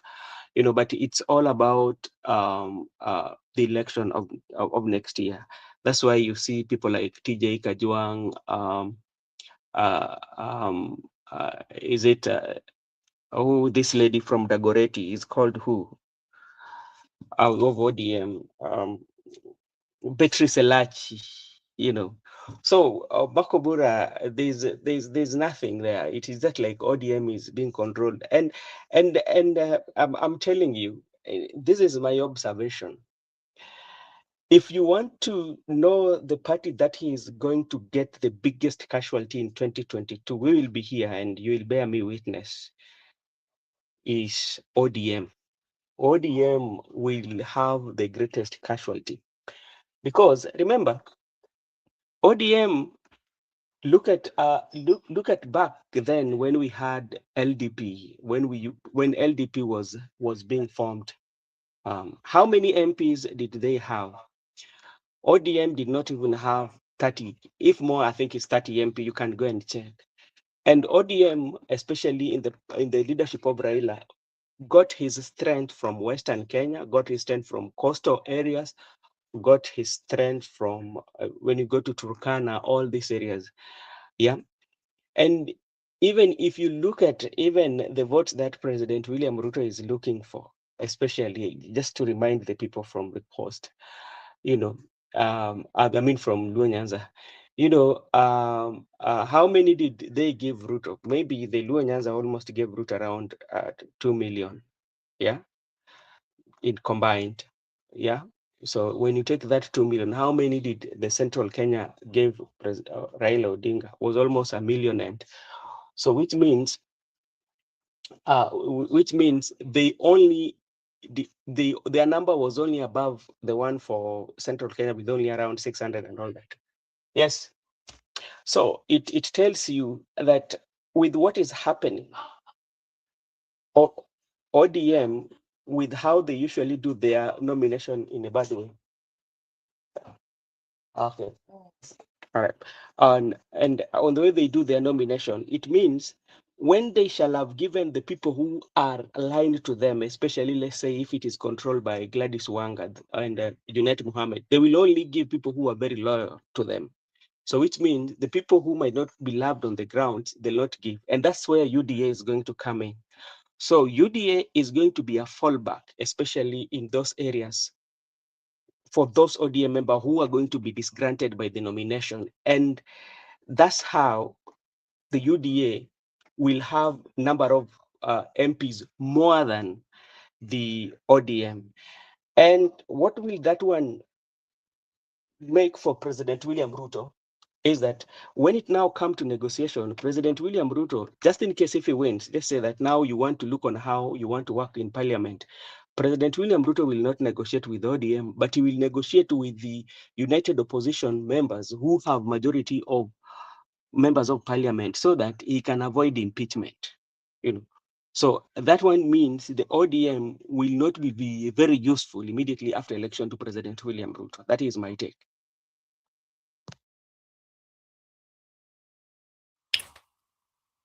Keep maybe your take on that, and maybe keep you can combine it with this. We are seeing the issue of deputy president. The other day you saw Dr. Buru saying that them as ODM, they're not interested in the position of deputy president that is currently occupied by Professor Kindiki. But after that comment, there was a lot of backlash from the people, and and then he reverted back and said that he was misquoted, and possibly retracted his statement, and then he came back again to say that ODM is a bigger party and they will negotiate for something big, and possibly the position of the deputy. Today we saw Professor Kindiki also on the other side saying that that position is and that he's the one who is currently holding that any other conversations should not, especially the one touching the DP's position. What are your views? Should ODM, as the way they've decided to go to this particular table, are they going to negotiate for this kind of position? Or as others are saying that the president is a UDA, deputy cannot be a UDA. And then they're also saying that if they're going to support the government, the only position that they're demanding for is the deputy president. You can combine that and give us your take on those two questions. Thank you very much, Mark. I will start with the UDA thing. First of all, I do not recognize Raila. I do not recognize Ruto as my president. Neither do I recognize Kindiki's position. He's never been elected by people. But let's say he legitimately did win. Let's just say that. There is no way in the constitution that did state that the position of president and deputy president should not be from one party. Indeed, when Ruto and Uhuru did merge their parties to call it UDA, to call it Jubilee, isn't that what happened? They were from the same party, wasn't it, in the second term of these two idiots? So that is the first bit. So I'm going to state that legally, that is, you see, again, Kenyans making up rules that don't exist. Number two, this thing for deputy party position, I saw it a mile away. This was in 2023 is when I saw it. I saw this thing a long time ago. And this is when I saw the likes of Gladys Wanga and Opiyo Ndaya, and there was a lady called Minji Anwaiguru, who followed Ruto on his first American visit to visit Biden. This was before Trump. And I already saw that just by looking at body language and how Ruto was positioning himself with people there, I could see he was already eyeing people from ODM to do this deputy thing. So I already saw that there were people who were going to move forward. So Opiyo Ndaya being there, I could just say, God damn it. When Raila is losing grip from, Raila was already losing grip. Okay. For those who are seeing it, for years, coming up to 2027, there was a phenomenon that was happening in the ODM party. Raila was no longer as strong as we saw before. I don't know if you guys were seeing it. He was making decisions that did not seem like it was him. It seemed like he was being taken hostage by certain characters in ODM. This was 2020, 2021. I could see some certain behaviors in Raila that were very unusual. And I think it was down to the first handshake with Uhuru. That caused a lot of jitters with people. That is where he lost his grip with ODM. So the deputy party position was out of the table, where ODM was at a comfortable situation where the most powerful position other than Ministry of Defense is the finance. So finance, defense, then telecommunications and energy. Those are the powerful dockets, but finance is number one. It's a pass of the country. So ODM has it. That is like just a very unusual thing. Like, trust me, nobody just does let go of such positions, you know. So I think ODM was satisfied with that because, yeah, obviously with corruption, there's a lot of money that was being siphoned towards those to the ODM hungry chicks. When I say chicks, I'm talking about, you know, just imagine looking at a bird's nest. You'll see chicks just opening their mouth, waiting for their mother to feed them. So that is what I saw. I saw that, yes, they have very powerful dockets. You've got the minerals ones with Njoho. You've got small businesses one with Paranya. Like, trust me, some of the powerful dockets are with ODM. So Oburu Odinga was not he could let go of the deputy thing.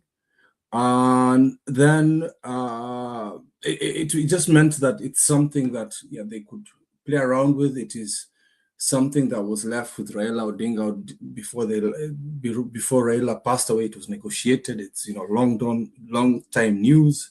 It's something we cannot start fighting for right now, as we are trying to keep the house together. You understand? Trying to keep the ODM house together. So when jitters came, again, this is now echoing what my brother is saying, Mark. Mark, what Benson is trying to say is there is a remote control from remote control from State House. there is gas that had been pressed after Busia. Busia was a very epic, what do you call it? A very epic meeting, and this is one of, when you talk of ODM, like this is something I want to explain to the viewers. When you talk of ODM, the litmus test is not even Nairobi; it is actually Busia. Busia is a place where the Luo people and the Luya people, you cannot tell the difference. I think both of you can correct me if I'm wrong. You'll find Luo people talking Luya like nobody, like nothing else, and you'd find Luya people talking Luo like nothing else. Radio stations switch between the languages, and it's at the border. Like Busia is actually, if you want to know ODM is going to win any political positions across the Western and Nyanza, just look at Busia. And the kind of reception Sifuna and Orengo got there brought headaches to Ruto. Ruto then started saying, like, you have to escalate this thing. Boss, you have to escalate removing this guy. He's a big thorn in ODM. You can see he's making headwaves. When people start talking, then you know the talking heads on TV start talking. And when the talking heads on TV start talking, it becomes law. It just becomes law. Like it just becomes a rule. Oburu is losing grip of the party, whatever it is, and that becomes thus the law. Even the people within the party will start talking, and people are swayed with such things. So just coming down to this story, I'm just still continuing with this deputy party thing. Then Oburu said, okay, listen, yeah, you want us to get rid of somebody that is very beloved in the party like that? Just be frank. Oburu Odinga, no matter how much I think of Babu Owino, are really loved by the party love him. There's no place that you can go in any stronghold of ODM and you do not hear the chants of either one of their names. They'll say Babu, Babu, whatever it is. So the problem is, it just looked like the faction of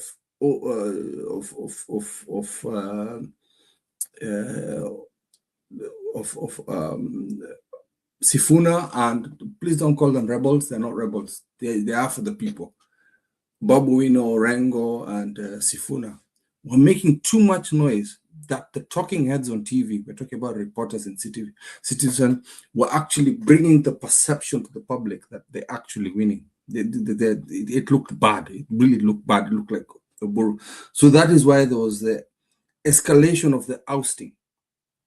And the escalation of the ousting came to the situation where ODM was no longer comfortable with the initial statement that Oburu Odinga was saying. If we're going to have skin in the game, where we're going to lose a very, very popular person of the party because of this, we want the deputy seat. We originally were willing to let go of it. So don't listen to these theatrics in the public. It was like, no. We have to recant what we said. We're going for this seat. And I already said this in the program right now. Mr. My sister Anne Kwapaleo. Msalamie. This one can anaweza kupatia stress. But Anne also is very realistic when it comes to political views. Very realistic. So now, looking at their views on the deputy seat, where they did not want to clash with Kindiki, now they have to do that. Thus, coming to see the second bit, which is the Senate of Nairobi. Already, Ruto knew that Jalango was one of the first people to betray the people of ODM. I'm not talking about the party. Before even Opio and Daya, before anybody else, somebody ran to State House and talked about going to look for development in State House. This could already tell Ruto that this is a man with no principles, is a man that is just like me. So if anything, Ruto will reward people like him. So what I usually say to Sifuna, right now, you're on your own. Trust me. in 2027, this is just this is something I want to warn Sifuna. Sifuna, my friend, Sifuna. If Ruto is eyeing the Senate seat, just like he did with the Langata seat, when he said that he wanted Kalenjins, he did state that once, my friends. He did state that we had no Kalenjins in Nairobi, and he talked about Kikuyus openly, saying that we have too many Kikuyus here. There's a video clip there. There's a video clip, Ruto talking very ill about Kikuyus and says, we have so many Kikuyus in Nairobi, making money in Nairobi, and that is where I wish you could bring that clip, where the economy of Kenya is in Nairobi, and we have very many, and he used a derogative term to talk about Kikuyus. He did state that we have very many Kikuyus in Nairobi, whereas us as Kalenjins cannot have, what do you call it, our own people. So we need to go to Nairobi. And then he went and took over the Langata seat while he was there as URP coming into Jubilee. Now he's going to do the same with this Sifuna thing. Sifuna, the Senate seat is under attack. And you know who Ruto is. You know who Ruto is. He's going to steal it.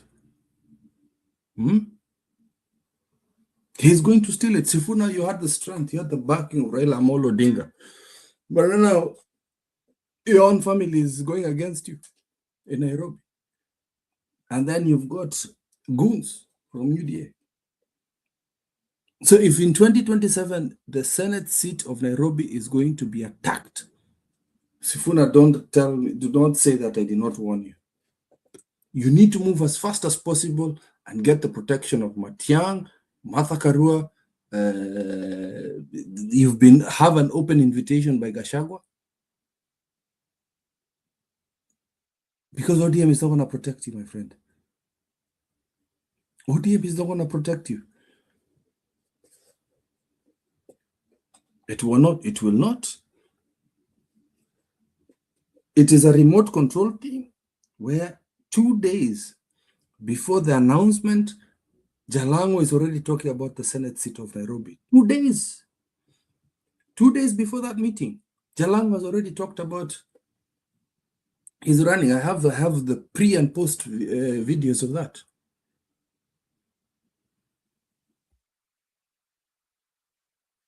Yeah. So anyway, back to you, Brother Benson. That is my own analysis from those two questions from Mark. Thank you. Thank you. Thank you so much, good friend Kip. Allow me to just acknowledge the presence of Annie. Thank you so much, Annie, for finding time to be with us. Our good friend Mary Wanaina, sijui ulipotelea wapi, karibu sana. Mama maendeleo kamili. Nyakairo herself, aka Kaka Nyakairo. Kweli. Allow me to also acknowledge Timo. Timo, thank you so much for also finding time to be with us. And like, thank you so much as well for always joining, finding time to be with us. There's John Ototo, asante sana. Thomas Edward, thank you so much. We really appreciate. I saw Naked Truth, thank you so much for finding time to join us. Judith Karuitha as well, thank you so much. We really appreciate, and everyone who is watching, thank you so much. This is Brother Benson Media. Here we do say that your opinion counts. Not forgetting Brenda Obedi and Austin. Thank you so much. Yeah, so Brother Ben, I'll also give you a chance to just give us your take about this deputy position that ODM is fighting for, and at the same time, Kindiki professor is telling them, no, this is already gone. And remember, there's some remarks that Tuguru made earlier, which were criticized by quite a number of leaders, that if you are going to negotiate, you are not supposed to say we are not interested in this, because it looks like you've already set standard. And what does that mean, Brother Benson? Marco Bura, thank you so much. I think the discussion of DP position in public domain, it is something just to hoodwink, I think, Kenyans, because from my point of view, ODM is going to be weak, and ODM is weak. And I don't think that getting deputy position will be guaranteed for them. Again, look at Kindiki. You've been a deputy president. Then after next election, you're being dropped. What position are you going to be given? Can he really accept? If the one that was given to Rigathi Gachagua came on the news and say that I'm going to quit politics, what about this one? Now he has tested the power and he has tested what it comes with. Do you think that one he can allow?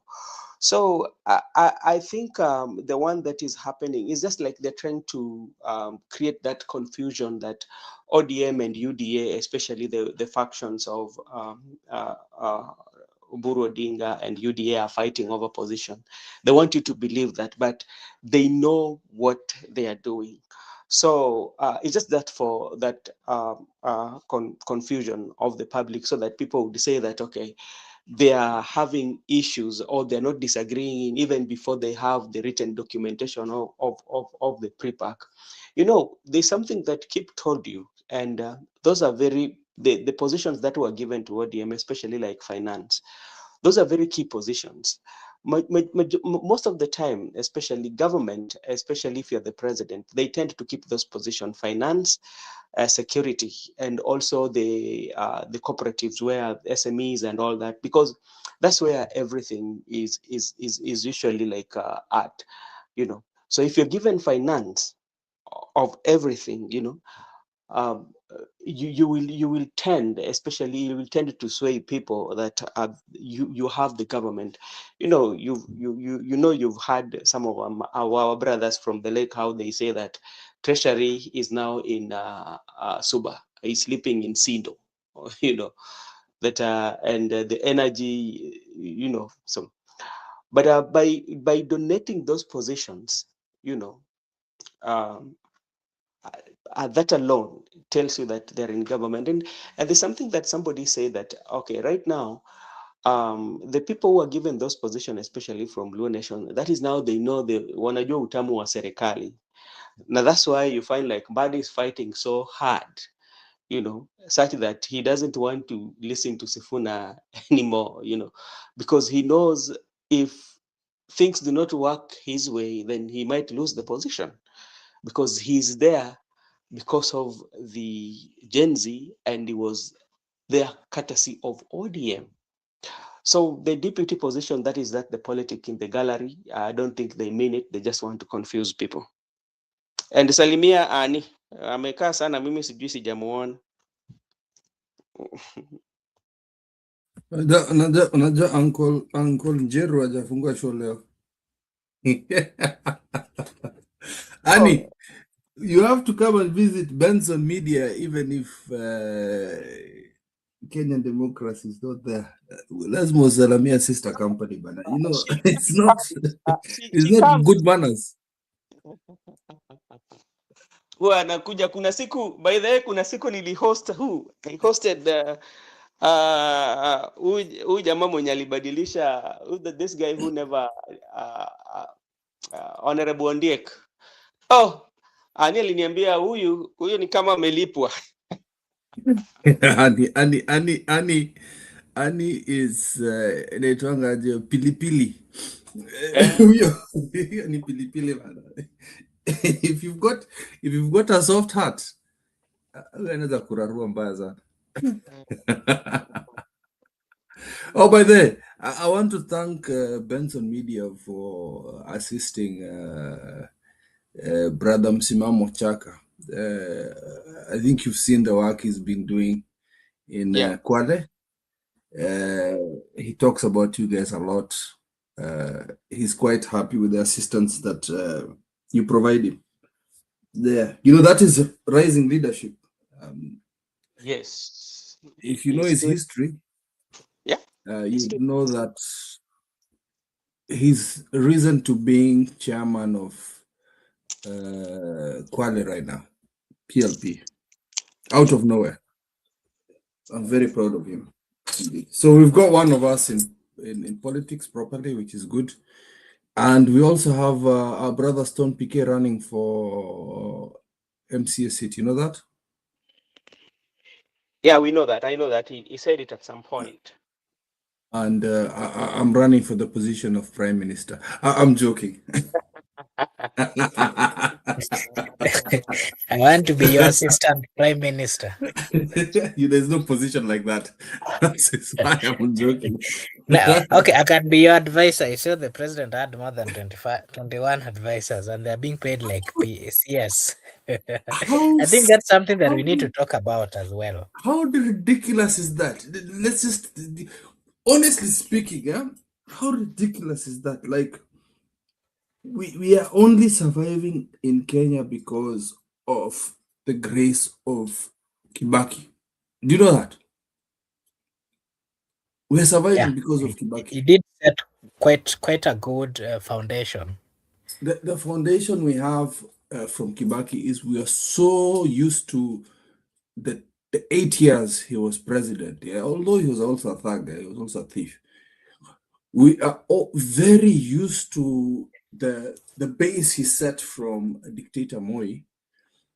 That right now it's very difficult. There are people who went through free schooling because of Kibaki. There are a lot of businesses that thrived. I did, and I'm a product of that particular good investment that was done by Kibaki. Brother Benson and I are not, bana. Sisi tulikunywa maziwa ya Moi. Unless I have a short, Brother Benson.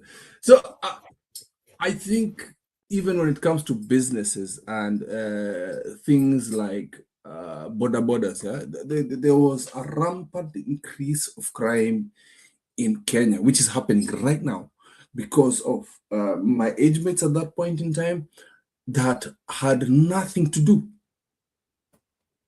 You would go to audience cinema or to utapata ngete. Trust me, that back in the day that was a given. Unaekea mbao tu, done. That was almost 20 something years ago, and it was dangerous, but he figured out that I could bring employment to these people, and Uhuru tried to do that with the Kazim Tani, and Ruto does not get that. Uhuru did state this, by the way.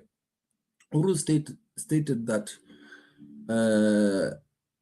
he stated that there is a population, which is a kind of ants population, that if you're not careful, he warned us, if you're not careful, that population is going to explode. This is not the 80s and the 90s. That is what Ruto does not understand. The population of Kenyans, yeah, this is not Uganda, neither is it Tanzania. There's a population of hungry youths in Kenya that with the time can explode. Sasa tu ni kumark time tu. Ni kumark time.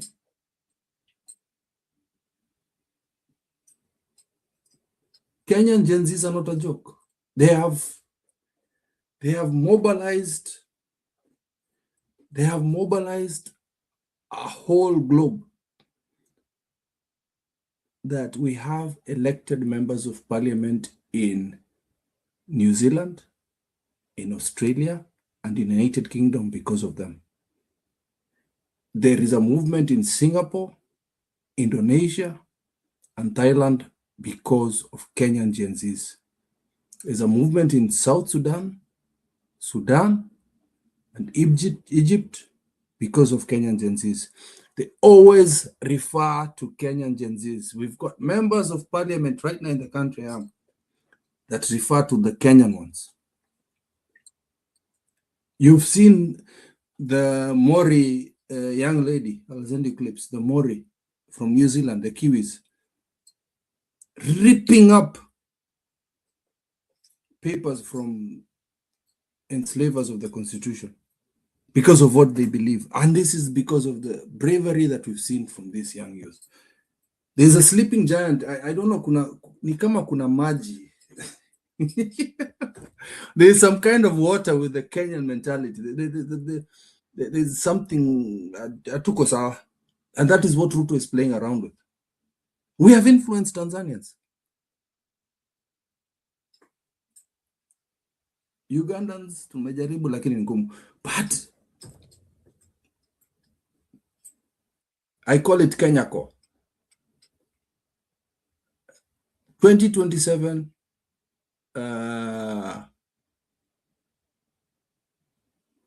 yeah, it's going to be an interesting year. And you've got to thank also Raila for those people who do not, even if we're upset with him, he taught us this. He taught us to defend ourselves. That's the one thing you can take away from him. He taught us to defend ourselves. Kibaki taught us the possibility of a better life. Don't forget about the likes. Wangari Maathai also. She taught us what could be. Orengo himself also. We have a lot of people to look up to as Kenyans. There is hope, but also there's doom. Because the man we have right now is an influencer, so-called president. It's an influencer. Everything that Ruto wants to do is down to just photo apps. That is all he's interested is in photo apps, selfies, hugging Muslim women, where, you know, culturally, if you knew, if your handlers knew that you cannot hug somebody else's wife, where you'd find Ruto wearing regalia from all tribes, disrespecting every single culture in Kenya. Moi never dressed up as other people's culture. Neither did Uhuru. But this guy, you'll find him in Sikh clothes, you'll find him in Luya clothes, you'll find him anavaa nguo za Doromo, atavaa nguo za wa Somali, akienda huko atavaa nguo za watu wa Coast, kwenda like just disrespecting every culture.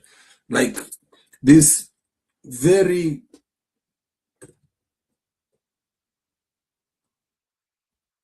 sensitive regalia. Unavaa tu hivi. Unaingia msikiti kusali, and you're not a Muslim. Going to do selfies in Talanta Stadium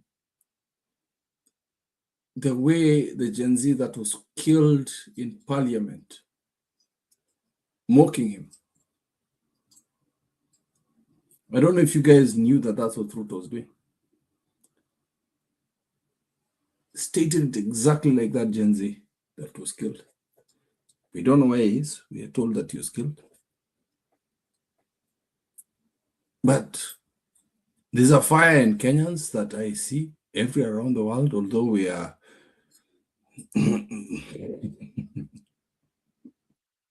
the most corrupt nation in Africa. It is what it is. We're all the same.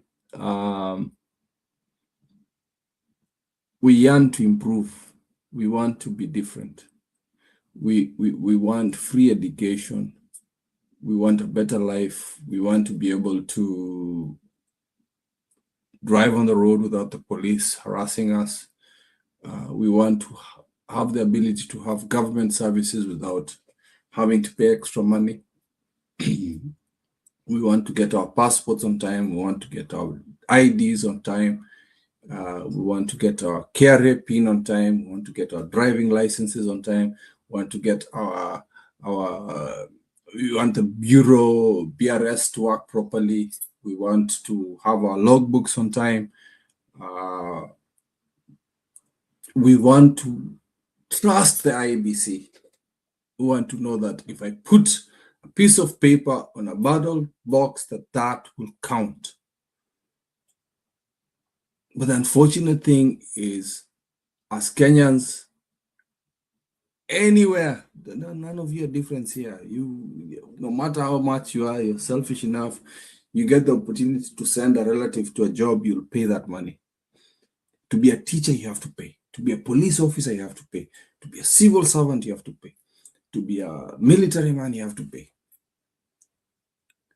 If none of you have ever experienced that, being asked for that, you're lying to me. Even the people in the diaspora. If nobody has ever gone to a government office and they have not been asked to pay a little extra to get services from those people you're paying through your taxes, you're lying to me. You've never gone to a huduma center hujaulizwa kutoa kitu kidogo. You've never been stopped in traffic and asked to kutoa kitu kidogo. Forget about the matatu. Wewe mwenyewe, you driving as a citizen. All of you have experienced that, and you do it. I know it. That is why God gives you the leaders you deserve.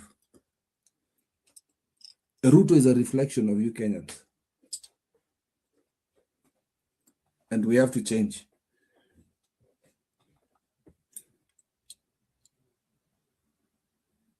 Back to you, Mark. Okay, thank you. There's also this thing of senators, where the likes of the senator of Homa Bay, that is Tom Kajuang, and Edwin Sifuna.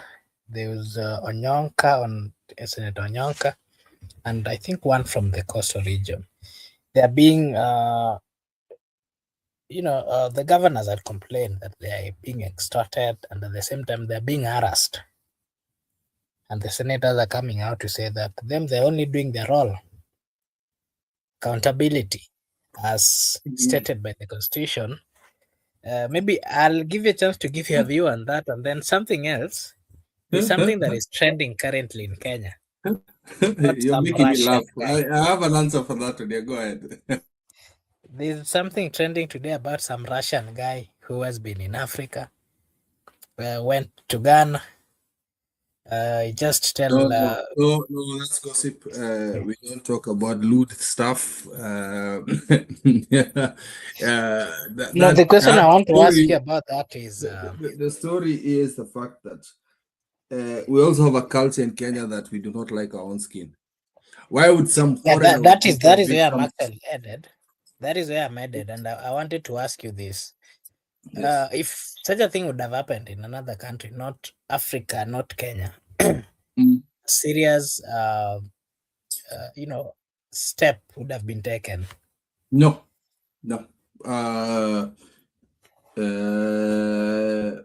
First of all, the only thing that, okay, if it's true indeed, what he's done is true, in terms of spreading a disease.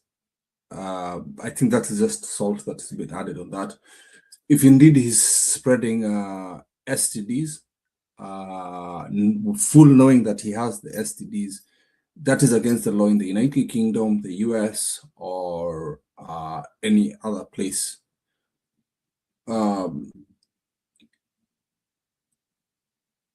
That's number one. So that one, if he did is doing that, that is absolutely against the law. Even in Kenya, you cannot do that. Number two, filming people against their consent was only influential in fruition in the European countries, US, UK, Australia, and that is what you call revenge porn. You cannot film anybody in lewd or any sexual whatever it is, even if it's your partner, even if you're somebody that you're married to, or your boyfriend or girlfriend, you cannot do that and then filming it without their consent, that you will be sharing that to the public. I don't know if the man has shared that in public. I believe he has been sharing before and after. I don't know. But if indeed he's shown those women in naked or performing sexual acts without their permission, obviously he needs to be arrested, because internationally that is what you call revenge pornography. But if he strict them or whatever he's done, embarrass them, that is their own issues. If indeed he's spreading sexually transmitted diseases that cannot be cured, that is also, I hope there's a Kenyan law that is against that. But for me, I have a more pressing issue. My pressing issue is the respect for your own skin tone, your own culture. Even forget about your skin tone, your own culture. You have to respect yourselves. You have to know that whether I might sound racist or not, is we are a superior people as Kenyans, and we should treat ourselves as such. We are born in the Great Rift, one of the most fertile areas in Africa. We produce some of the strongest athletes. We have some of the most intelligent people. We produce some of the most clever people in the world. We've got very beautiful ladies. We've got very handsome men. I don't care what tribe you are from or what, whether you're Bantu, Nilot, Kalenjin, Kikuyu, Luo, whatever it is, we are very beautiful people, and we should respect ourselves like that. Cannot have somebody from the outside where like the ladies would allow somebody to violate you like that. How would you let somebody, I even hear that somebody from church that was violated like that because of pizza, and even the excuse cannot be poverty.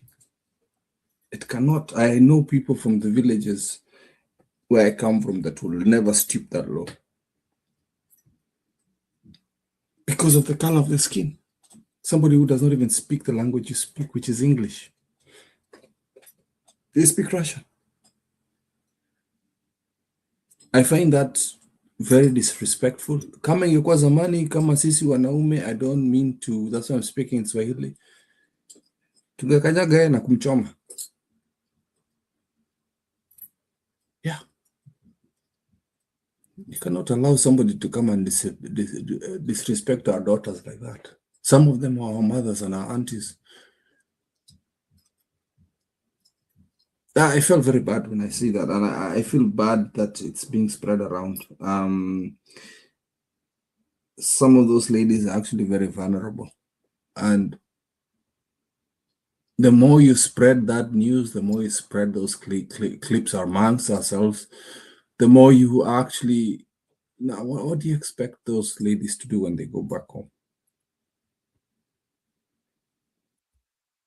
I'm actually upset about that. I don't like it.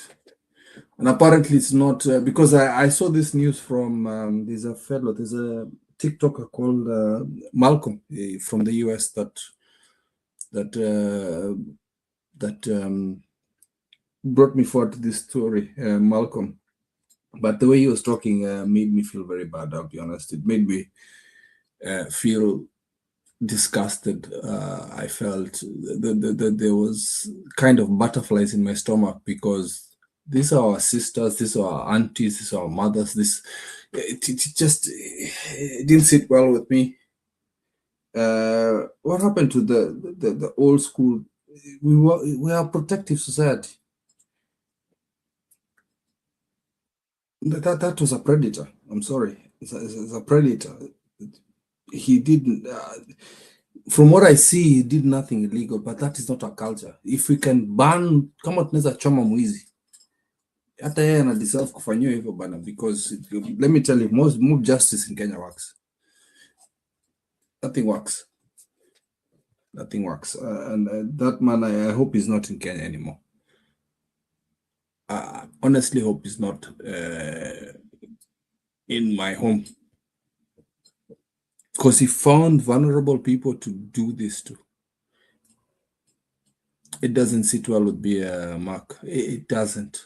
I jealously guard the innocence of women. I do. I'm just I don't care how many people talk about I'll give you an example. I don't care if a woman is loose.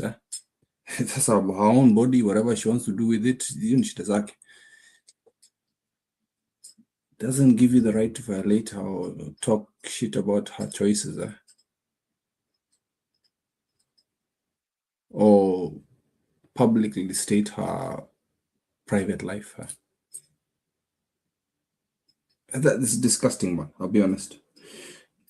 But in terms of other countries doing the same, you've got the likes of the Ukrainians, most of Eastern Europe, Thailand, Philippines, Russia itself, where he's from.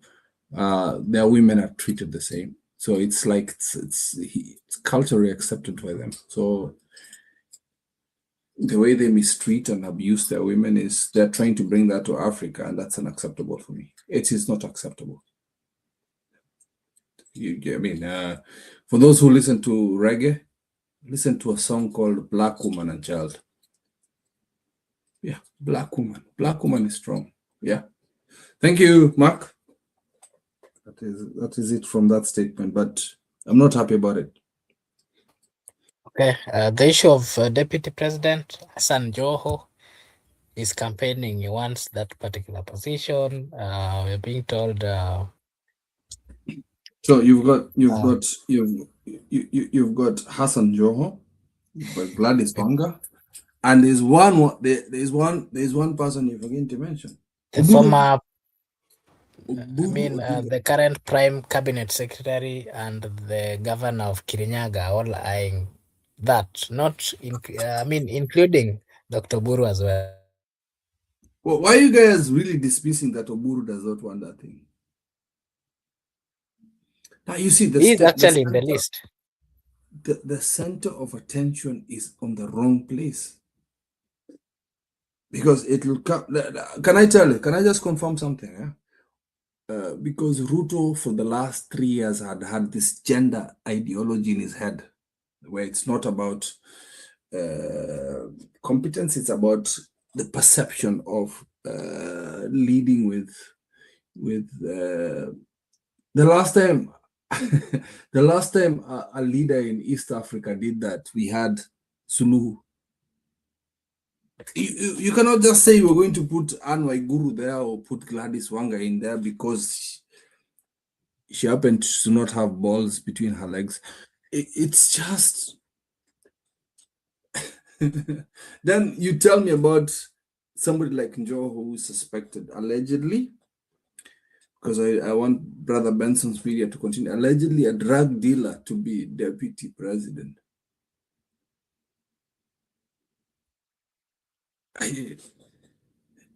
Gladys, let's see, like the most likely candidate, I'll give it to you from top 1 to top 10. Yeah, number 1 would be Gladys Wanga, because of the ODM factor and because she's a woman and it's what Ruto wanted. Number 2 will be Kindiki. Number 3, which could move to 1 depending on how things move. If Sifuna is kicked out of the party, number one contender is going to be Oburu Odinga. If Sifuna fights for a very long time in ODM, it's going to be Gladys Wanga. Joe is not very close to, he's not even close, I'm sorry. Unless we're going to go to the religious factor, but that will not work. It will not work. It won't work.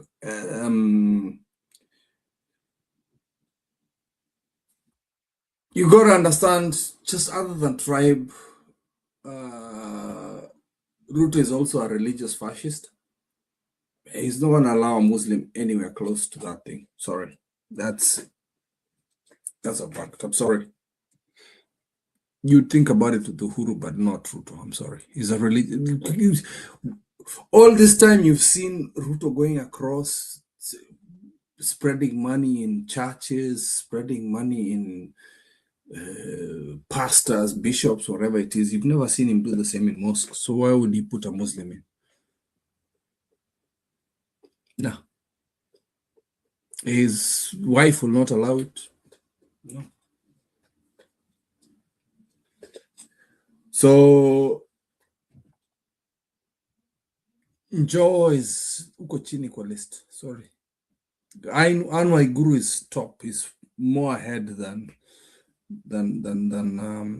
Joho. Kindiki has more than Anwar Guru. Unless Anwar Guru has a very large sum of money. It's going to be Gladys Wanga is the #1 contender and take it to the bank. Back to you.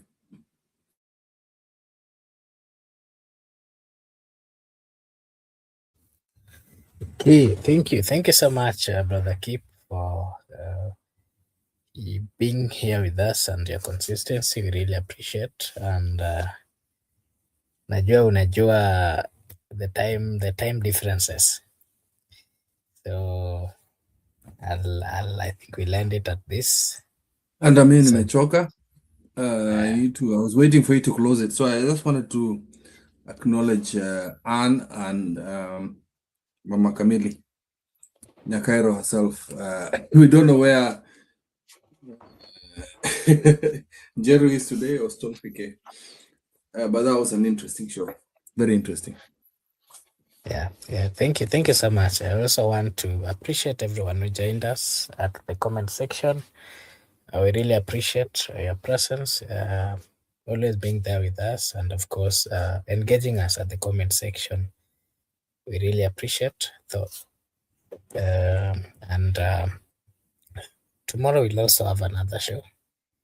If you find time, you can always join us so that we give you a take.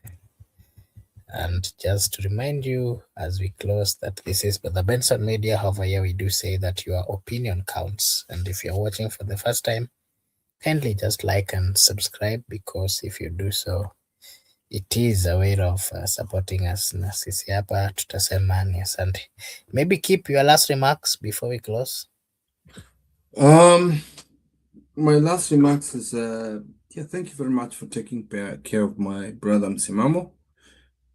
He's actually found a home here. And nasema asante sana. And if I get time, because of the time differences, I will try and avail myself here. But in terms of hope and in terms of seeing what we're going to do is don't give up on Brother Sifuna. Give it time. That is potentially, I know I'm in PLP, but that's potentially a future president. If he plays his cards well, and if he does things correctly. I'm sorry, I'm going to be biased. He's a Catholic like me, and he's my age mate, so I would want to see him succeed. So for him, I just think he needs to leave ODM. There are just too many powerful things that Winnie Odinga cannot do nothing. Aida Odinga cannot do anything. Nobody in the Odinga family can do anything other than Oburu. Oburu is completely taken in. Completely. Just go watch the Y2K documentary about Kanu, and you'll realize that Raila Amolo Odinga played his cards right compared to his brother. Right now, Buru is completely in, and ODM is dead. Thank you. Okay, thank you so much. I think on the issue of Msimamo, Partly it's support that is coming from our supporters, more so our good friend Good Year or Gypsy Corner. So of course, as we give thanks, we will not forget about Good Year or Gypsy Corner. He's always been a good supporter of this channel, and whenever he comes, he has always given something, and that is why we are, of course, always here and trying to do our best. So for that reason, Good Year, wherever she is or he is, we really appreciate so much. And maybe Benson is here kabla tutoke. Keep has just reminded me about a good friend Msimamo ambaye ni mwenzetu hapa na vile anatuzungumzia vizuri huko nje. I'm happy. You know, this hapa ni nyumbani kwake. He just keeps saying that this is his home. Actually, Kenyan democracy is his second home. Hapa ndio nyumbani. I hope Jerry does not hear that, but that's the truth. That's facts. Actually, Benson Media is his home. Hapa ndio ni home base. Annie, don't snitch on me. He actually he also talks about every time. The good thing with Miss Mamo is this. Everything that happened, he's usually very open to us, and he will tell, okay, Ben, today tulikuwa pale tukafanya hivi na hivi. And there was a time, I think that there was a process that you had already organized something from him, and we also sent something. So there was a confusion. He did not know. So I was doing follow-up with him, and I was telling him, hey, msimamo barigani, kuna jambo tulifanya hapo kwako, uliona kweli?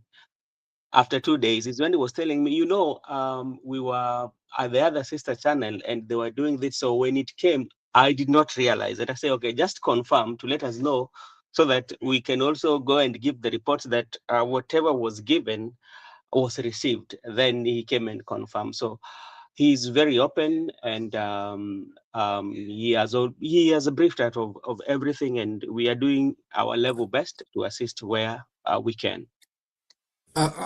Actually, just speaking of which, he finally got some kids into school.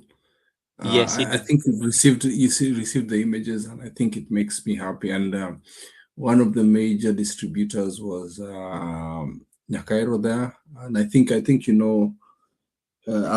Lex Media himself, Media, yes. and Mama Mary was here. All right. She helped with that. So he currently has transportation. That was due to you guys. He finally got it. It's done. He's got transportation now. The next thing is, I think he's forming something with the chief. I think he'll talk to you about that. He's going to talk to the chief to present some legitimacy as to what he's doing for the school thing. So you will be seeing that a lot of children around his place are going to go to school. I like it. I like his approach. His approach is it's more about his people. It's nothing. His people first, then politics second. I like that. There's nothing that's going to, like, even after elections, I want to continue with that journey with him. That's what I like about him. It's more about. That is why we talk about politics. It's about your immediate people you are immediately working with. Yes. So amesema asante sana that the children have. He sends me those images. Although I want him to be very careful about how he sends those images. You know why? Yeah. All right. So even when we put it, when the time comes, I want it to come on Benson, where we get consent from the parents. Then we can also show his good work. He's doing very well. I'm happy. Even if there's no help from any of the politicians, this is one of the things I love, helping my fellow Kenyans. The problem is the only thing is that the reason why sometimes I usually don't like when I'm engaging in such, especially to associate myself with the politician, is that sometimes they will want a reward. That's why, like, the way he's doing it is okay. because like Yeah, it's easy. You don't see him asking for weird things. It's just like, I need these kids to go to school. And then he shows you the kids are in school. Yeah, there is go. Kuna mambo mwende yes. I mean, Jerry is doing it the same. Benson is doing the same. I think Stone is doing the same. So I wish we did this thing in the beginning of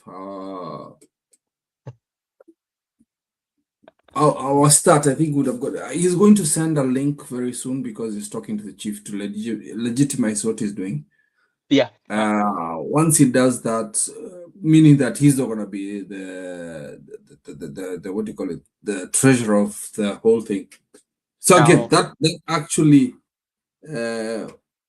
removes him from, we know Msimamo, we don't know what is happening. But from this particular website, he's not going to be you heard of Mchango? Mchango have called him and told him that he needs a letter from the chief. He cannot be the treasurer. I love it. It's like, bro, your hands are tied. he's got to go to the particular cause you're going for, and that makes me happy. And he says that is what he wanted. Yeah. So things will be working well for him, and maybe one time, if we find time, we will visit him in his place soon. Tell me when and put me in that committee. All right. I will let you know. Let me know. We can discuss that behind the curtain. These things we cannot talk on the studio. Yeah. All right. Makubura, all right. It's your time. Hello, okay. Thank you so much. That was a good discussion, and of course we are looking forward to the good things. And once again, allow me to just appreciate everyone who joined us, including Simamo was here with us. Keep, thank you so much. Brother Ben as well, thank you so much. On the comment section, like Annie, Mary, and everyone who engaged us, we really appreciate. May God bless you wherever you are. We really appreciate. And now I just want to take this opportunity to as well wish you a blessed night, a blessed morning, a blessed afternoon, a blessed evening from wherever you're watching us from. Thank you so much, and may God bless you. See you again tomorrow. Bye-bye.